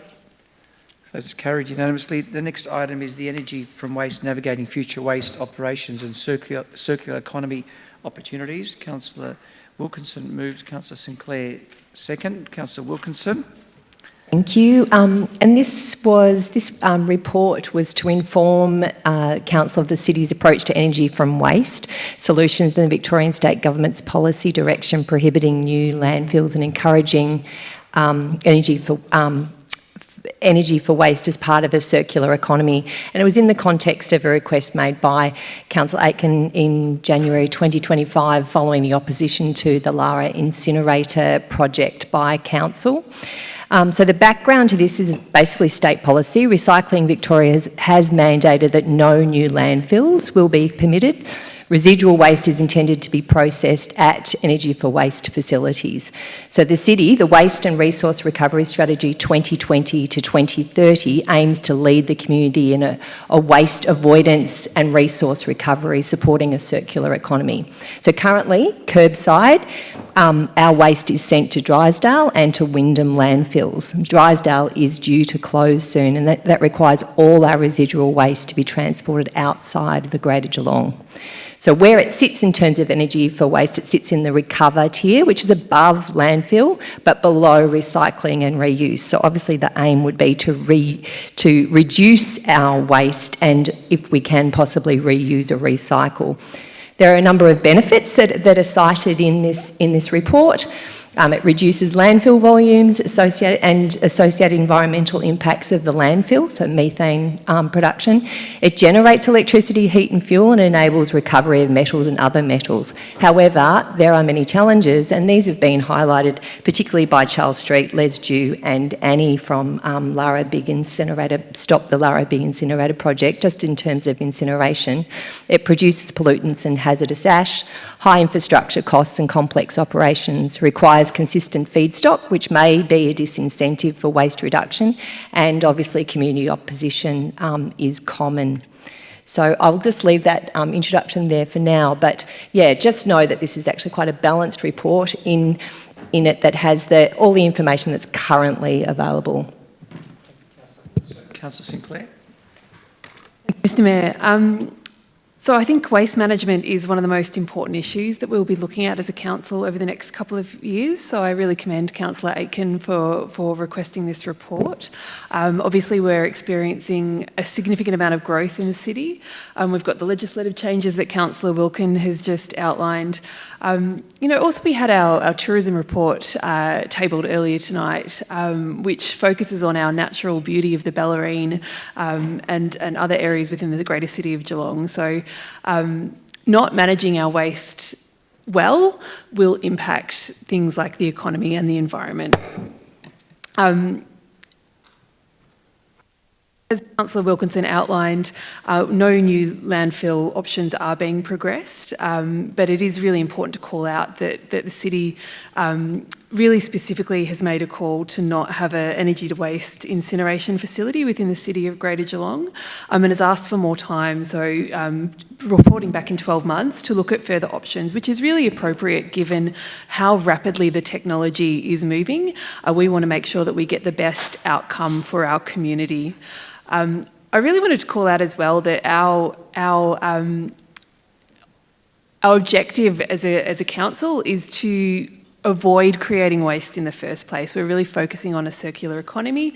We want to recover more resources and protect the environment. These are the three objectives of our circular economy work. And it's really minimising the amount of waste that we will need to divert from what is currently going to landfill. Leave that there. Thank you, Mr Mayor. Councillor Sinclair. Any other councillor wishing? Councillor Katos. Thank you, Mr Mayor. So yes, I've sort of considered this report, but I honestly think the state government is living in fantasy land to suggest that we don't have any new landfills and we don't have any landfills at all. I'm a great supporter of diverting as much as we can away from landfill, and waste to energy is a great example. But who wants the incinerators next to them? We've got 7 licences that have been issued in Victoria, so the Lara community have made it very clear they don't want it. Does anyone else in the city of Greater Geelong want an incinerator? Does Golden Plains want one? Does Surf Coast want one? Does Colac Otway want one? So where are these incinerators and waste to energy facilities going to go? And that's a real issue I see, because who wants them? Everyone wants to be fantastic and say that they're diverting waste from landfill. Now, it's a good thing to do, but we've got to actually make a decision where these things are going to go. And it's going to be very difficult. A lot of tough calls are going to be made, and there's going to be a lot of very angry local communities once the sites of these incinerators are announced. And look at the campaign that residents in Lara have run. You're going to have these campaigns against these things running everywhere. So to suggest that we don't have any landfill at all, I just think I think it's real pie in the sky stuff. Any other councillor wishing to speak? I'd like to say thank you to Charles Street and everybody else that's been doing great work. James, thank you for listening to obviously everything they've had to say. The Bisnella family have obviously done a lot of stuff towards the incinerator project, and they've also held stuff at GMHBA Stadium where they've brought in people from overseas, from Korea, to show us different ways that we can do it. Incineration is obviously a really old technology from 1905, which is basically just an old power plant that they use rubbish for instead of coal, so it's not exactly overly exciting. However, there are new technologies, and I thank the officers for looking into the way that works. I can see that there's similar sort of things to incinerators, like gasification, for example, that still does have like an excess with different things that obviously come out the top of it, but they also get 5 different products beforehand. They also enable you to have storage of energy like hydrogen and some other different ways of doing things. We're obviously looking into it. However, they also cost a lot more cash to set up. But in the future, I would rather not have to deal with something in 25 years' time where I found out a whole bunch of kids got cancer or something, rather than commit to something early that's easy to do now, make a lot of money from just importing rubbish from wherever else it is after we've burnt everything, leading to any sort of future drama, being that we are apparently supposed to be stewards of the way this is. It's all good and well to do something great in the next 4 years. However, I don't want to be that person that's in charge of something that's happened 20 years down the track and reporting myself to a bunch of senators. So I'm glad that the report's being done. I'm glad that you're taking time. Obviously, there is a time limit on it, which, for better or worse, whether that's a plan of somebody else's to rush something through in the end. But I love the fact that we are doing some work. The FOGO stuff, doubling down on that, obviously reduces. I think that should obviously be brought into everywhere. I think there's also other things that we're doing that we could be doing for waste to energy, being like stormwater, where we just have flooding consistently, which is obviously affecting a lot of it, which takes a lot of stuff from farmland. Like, there's all sorts of waste to energy stuff that we're not being overly clever and creative about yet, but I dare say where there's all these problems, there is opportunity, and being that the state is closing down every landfill, I look forward to seeing what we can do to be an example. And if we are the example for the rest of Victoria to do, then that's great. And it's not only a little thing for you to do, James, is fix Victoria's problem, but if we can do it here, I'm sure every other place will bring that on board and start doing the same thing that we are. It's also very telling where a lot of the incinerators have turned up in low socioeconomic areas versus you don't see one going up in Malvern, you don't see one going up in Toorak, you don't see one going up everywhere else. You see a bunch of prisons turn up in my area, you see a bunch of other stuff turn up in my area that people don't want to argue about. I'm surprised you don't have one in Whittington yet. But it's very telling, and I think it's very easy to sit there and throw stuff out where there's not that many people, but eventually when the wind changes and it goes across the city, it'll be everybody else's problem as well. So I look forward to what you're doing, James, and I hope that the state government see what you do and we lead the example. Person, Councillor Aiken. Thank you very much, Mr Mayor. Look, there's some really good opportunities and clear statements that are made in this recommendation that's been put before the council tonight, and I commend the officers for doing them. I have expressed my concern about the risks associated with number 9, and that number 9 states that it requests a further report no later than December 2026 that further explores energy from waste facilities as an option for the city's residual waste post landfill. The the risk associated with that particular recommendation, and I should say I am going to support the recommendation, but I'm publicly stating that there is a risk that we will create a political conundrum for ourselves in the City of Greater Geelong, where we have said we are opposed to waste to energy, but strategically a report will come back and say that we are going to be adopting waste to energy as a solution in the City of Greater Geelong. And that is going to cause a lot of confusion, especially amongst the Lara community that have fought quite strongly against the introduction of waste to energy as a solution.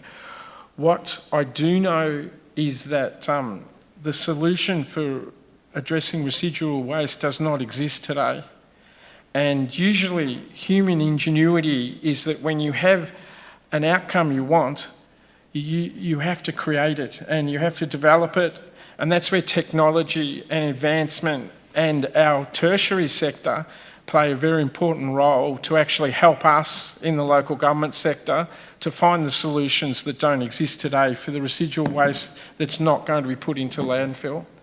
And one of the most glaring things from a policy viewpoint for myself is that this particular year, the EPA landfill levy increased by 29%, and it went to $169 per tonne. So that means every tonne of waste that's going into landfill, $169 of that is being collected under a levy. My challenge from a policy position is that every cent of that $169 in Victoria should be going towards innovation and technology and trying new things to try to address the fact that we have residual waste that's continuing. And we're actually talking about $300 to $400 million per year that could be put into our tertiary sector to try to find the advancements that we need in technology to address residual waste. The only solution isn't waste to energy, and it poorly sits just one rung above landfill.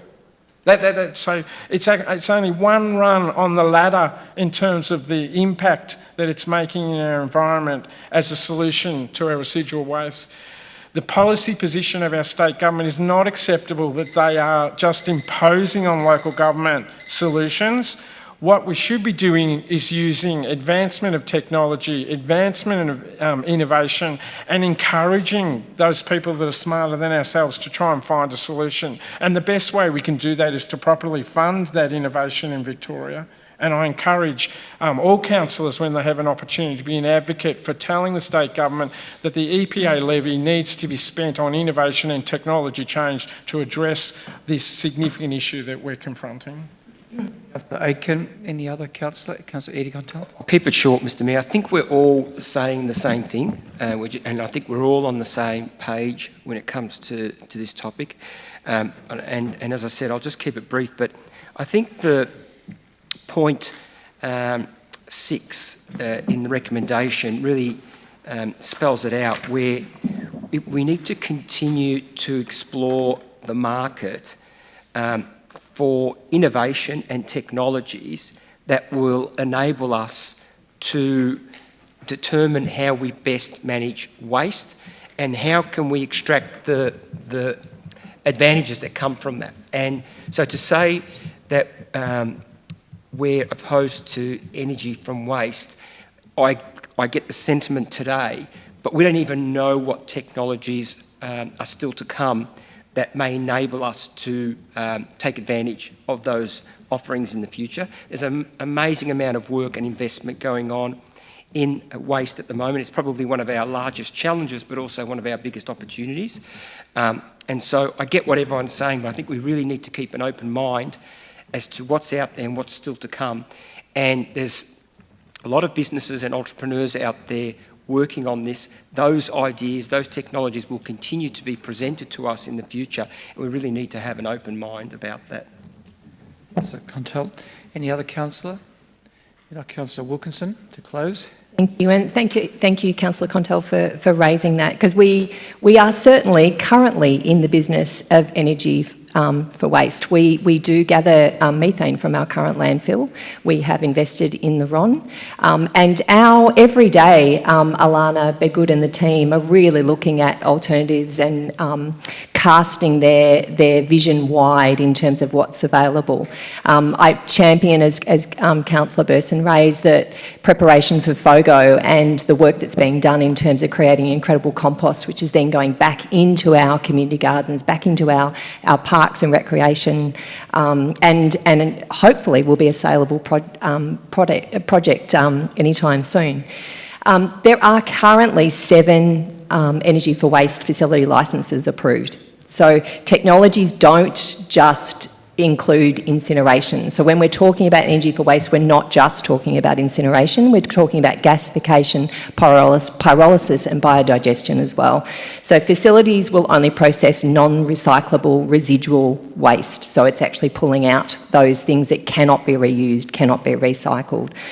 And operational timelines and gate fees still remain unknown. So I suppose what officers are telling us is that there is too much that is still unknown, and we do need time to really look at how we are going to sit and how we can move forward. The greatest risk we have, the greatest risk is to do absolutely nothing, and we cannot accept that. So I commend officers for this really sound report. And I just want to go back to the first point here is that we currently do not support an incineration energy from waste facility within the City of Greater Geelong. Let's be very clear before people become upset about that. But please, I commend all of these recommendations to the Chamber. Councillor Wilkinson, so we put that to the vote. All those in favour? That's carried unanimously. Then the next item is the curbside glass collection service and statewide waste reform. Mover, Councillor Eddie Contal, seconder, Councillor Ron Nelson. Councillor Eddie. Excuse me, Mr Mayor. I'd like to foreshadow that I'll be moving an alternative motion should this substantive motion be lost. Right. I won't spend a lot of time on this, Mayor. Really, that what we're asking for here is that the Council notes the City's ongoing participation in the glass advocacy group, calling on the Vic Government to allow greater flexibility in glass services. Also approves the introduction of a mandated residential glass collection service and endorses the City to commence required procurement activities to implement a glass collection service, including purchase of new mobile bins, lease of local warehouses and storage for new bins, assembly of distribution new bins to households, and curbside collection services for glass bins. So I'll leave it at that and let others speak to it as they feel necessary. Councillor Nelson, anything to say? No, nothing to add, Mr Mayor. Just waiting for the alternate to be put up. Right. So we'll ask, is there anyone else wishing to speak in relation to the motion before us? If not, we'll put that to the vote. Those in favour?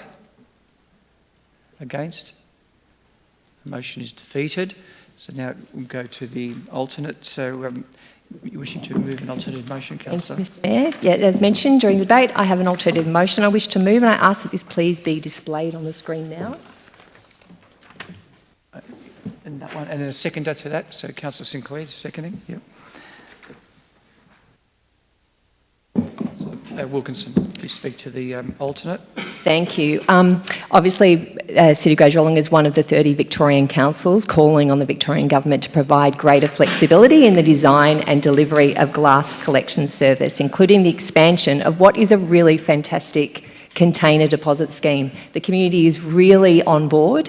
It's providing resource to clubs, to individuals, to community organisations in the City of Greater Geelong, and an expansion of this just seems like a no-brainer. I also note that deferring committing to the mandatory implementation of curbside glass as a collection service. This is increased costs and inefficiency, duplication of all of our existing programs, and the expense rolled out for yet another rubbish bin on the side of the road, and particularly for those people living in smaller apartments and smaller townhouses, it just seems incredibly inefficient. I do note the upcoming procurement of the city's curbside waste collection for glass collection as a provisional service, but any implementation will be via contract and variation to be subject to a future council decision. Wilkinson, Councillor Sinclair.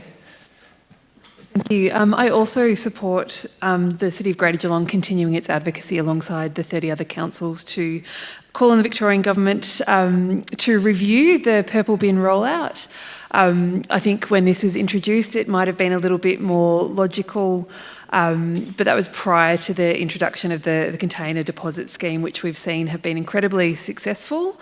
It provides real community benefit in terms of a financial incentive, and you'll see local charities and not-for-profit organisations are using this as an opportunity for fundraising. We've got hundreds of refund points across the state. So it just puts money back into our local community rather than introducing new bins, which is an incredible burden on ratepayers in a cost of living crisis. Yeah. Thank you. Councillor Sinclair. Any other councillor wishing to speak on the alternate? Councillor Eddy? Just very quickly, because it's front of mind, today I attended the Cleanaway Tomra container disposal scheme depot being operated by Sells and Parker in Bell Park in Hume Road. It's a new depot that just opened up. Such an impressive initiative. There is literally thousands and thousands of containers that are going through this equipment that they've got there on conveyors and whatnot, that's being picked up by the residents of Geelong and the community at their own will, removing it from landfill, removing it from creeks and rivers and our ocean. Everyone gets a win, 10 cents per container that everyone can earn just by bringing this rubbish basically to the facility. The opportunity for growth in that depot alone is quite significant. I know there's another one in the Bellarine. I dare say that the bins that they started with was a good start, a good kickstart. But these depots, they're drive-through. It's like going to buy a coffee at the Bean Squeeze. You just drive through, drop your bag in of rubbish, go to the counter and get paid. It's just a fantastic system. It's all upside. So I think that point one is an excellent point. So well done. The councillor wishing to speak, Councillor Burson. We at my house we already take glass over to Ferner Avenue. So the amount of times that you empty your bin for glass bin is so few and far between that it's just as easy to just drive there at the moment. If you sit there and have a new bin, we had the worm bin that we put out. That obviously was a great idea, but didn't work. But now we've got the Fogo place, which works even better. I think just rolling out more and more bins just ends up, we're going to smash out a whole bunch of new plastic, which is against what we're trying to achieve anyway by making more rubbish in rubbish bins. We've got, was it 13 million or something it's going to cost us to do a whole bunch of new bins, something crazy like that, which is an astronomical amount of money that's probably more than we have to put towards a whole bunch of buildings that we have over the course of a year. And I just don't see how this is in any way beneficial to anybody when I've already seen there's kids that go around, they raise money for scout halls we talked about before. The RSL, they obviously go through a fair bit more recycling than other people do, especially at certain times of the year. But that goes to the local scouts, it goes to the local whatever else it is. I've also seen people come past on recycling day and people come past and go through your bins and will grab all your cans out of it already. So if you increase the thing with the glass, you'll probably find that as well. And Ferner Avenue is consistently smashing through recycling. People are going there all the time. It's always busy when I go in there, and it's a simple system. You rock up, you go through, you get a little piece of paper that says how much you did, and then you go out. There's also then, you go from there and you go to the vintage building next door, and then you buy some old vintage stuff. So it literally goes from recycling, you get some money, you can buy an old bit of kit that doesn't go into landfill as well. I think we've already got some amazing things that are happening. We should help those people out rather than bring out a whole brand new system just to basically virtue signal that we're doing a great thing when we could actually just fix something. Any other, Councillor Nelson?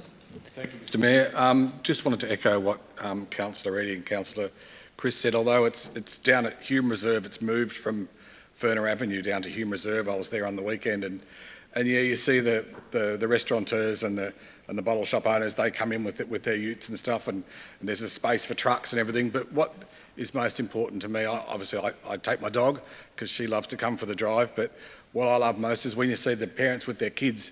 And the kids are in there collecting all their bottles and cans and things, and they get cash, so it's instant.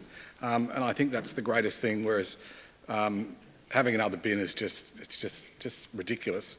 You go down to the Surf Coast and they've got the 4 bins down there, and it's just not practical. The CDS is already there. It's already up and running. Just extend it. Thanks. Councillor Aiken. Councillor Katos. Thank you, Mr Mayor. Look, I'm happy to support Councillor Wilkinson's alternate motion, and particularly the container deposit scheme in Victoria has been very successful.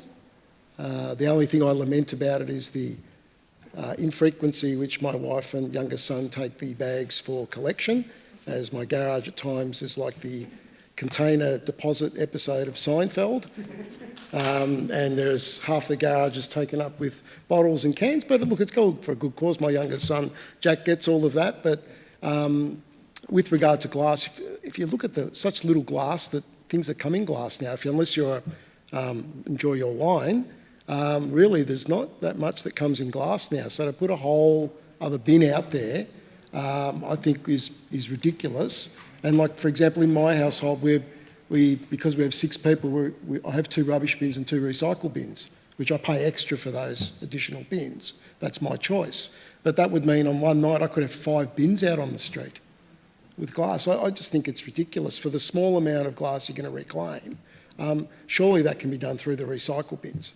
And that's where I'm happy to put my glass, and I hope it ends up in the right place. Mr Mayor, this is actually an important intervention by the council group tonight, and it looks like it actually might be unanimous. Essentially, the council is actually telling the administration that we don't support the introduction at this time of the 4-bin system in Victoria, and that's actually a significant intervention.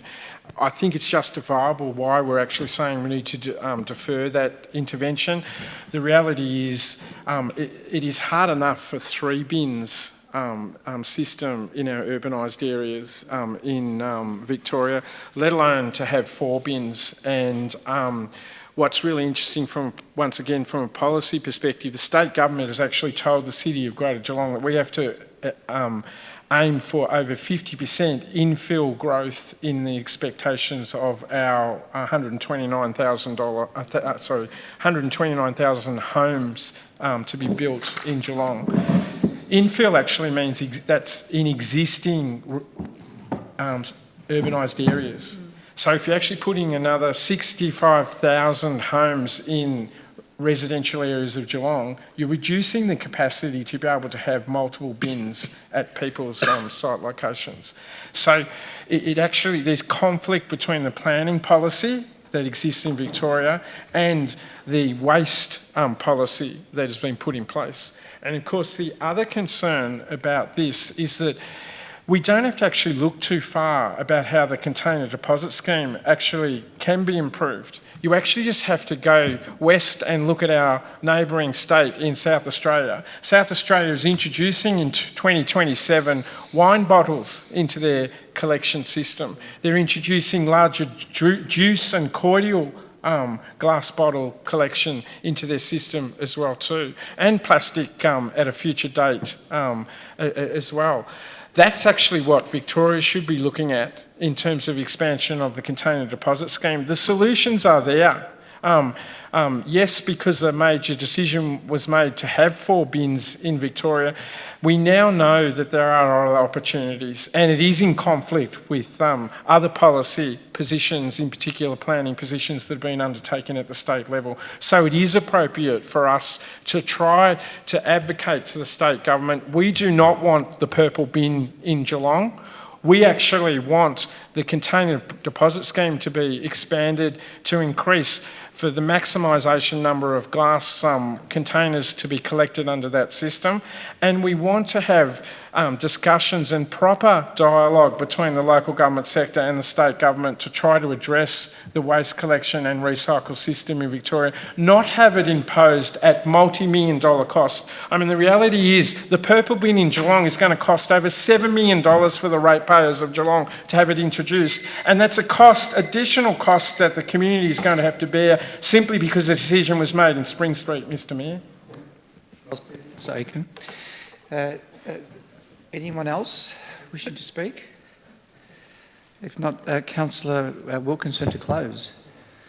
Thank you to all my fellow councillors. I suppose this does, the container deposit scheme really does foster that individual responsibility.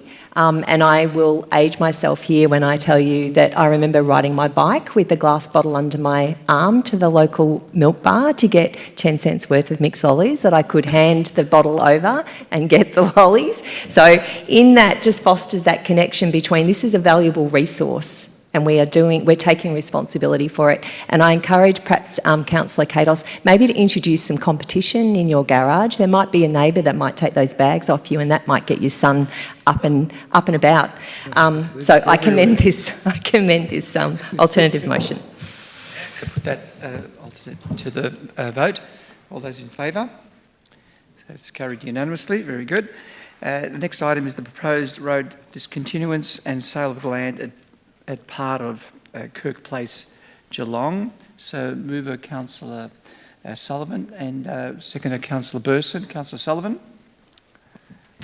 Thank you, Mr. Mayor. This is really a bit of a neating up of the network that requires it. We've been approached by the surrounding landholders. This neatening up here will utilise the area that isn't being currently utilised to the best of its ability, and it's very much business as usual. Thank you. Councillor Sullivan, Councillor Burson. Nothing further. Nothing further. Anyone else wishing to make comment? If not, Councillor Sullivan to close. Nothing further, Mr. Mayor. The vote. All those in favour? So that's carried unanimously. Next item, similarly, proposed road discontinuance and sale of land part of Powell Place, Geelong. So mover Councillor Burson, Councillor Sullivan seconded. Councillor Burson. Mr. Mayor, this is no longer required. They've bought somewhere else. Councillor Burson, Councillor Sullivan, anything further? Yep, Mr. Mayor, this part is parallel to the first one, so just neating up the entire block. Thank you. Thank you. Anyone else wishing to speak? If not, Councillor Burson. Nothing further, Mr. Mayor. All right, so we put that to the vote. All those in favour? So that's carried unanimously. Then the next item is 12, the draft place naming policy. Mr. Mayor, I'd like to move for deferral on that item if I could.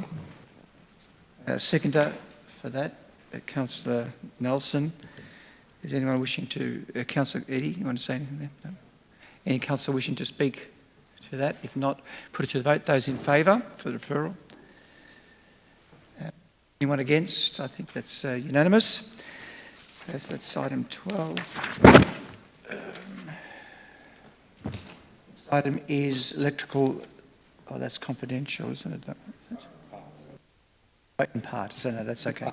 Yeah. Now, so have someone moved that one? Councillor Katos, seconder. Councillor Aiken, is that you indicating? You're seconding that one? So Councillor Katos. Thank you, Mr. Mayor. So basically the report before us tonight just seeks to establish a panel of suitably qualified and experienced suppliers and electrical service providers for the city, and this basically these contracts that are going to be awarded are basically around maintenance of existing and maybe some small little jobs, but basically maintenance of our existing electrical requirements. Councillor Katos. Councillor Aiken. Yes, so this is for electrical services, and because this is the last time I'm going to publicly speak in December, I actually want to relate this to encourage everybody in Geelong to increase their electrical consumption during the Christmas period and put your lights out there if you can. And I wish all our members of the community a very Merry Christmas and a Happy New Year, Mr. Mayor. Very nice. Thank you, Councillor Aiken. Anyone else wishing to speak on the matter?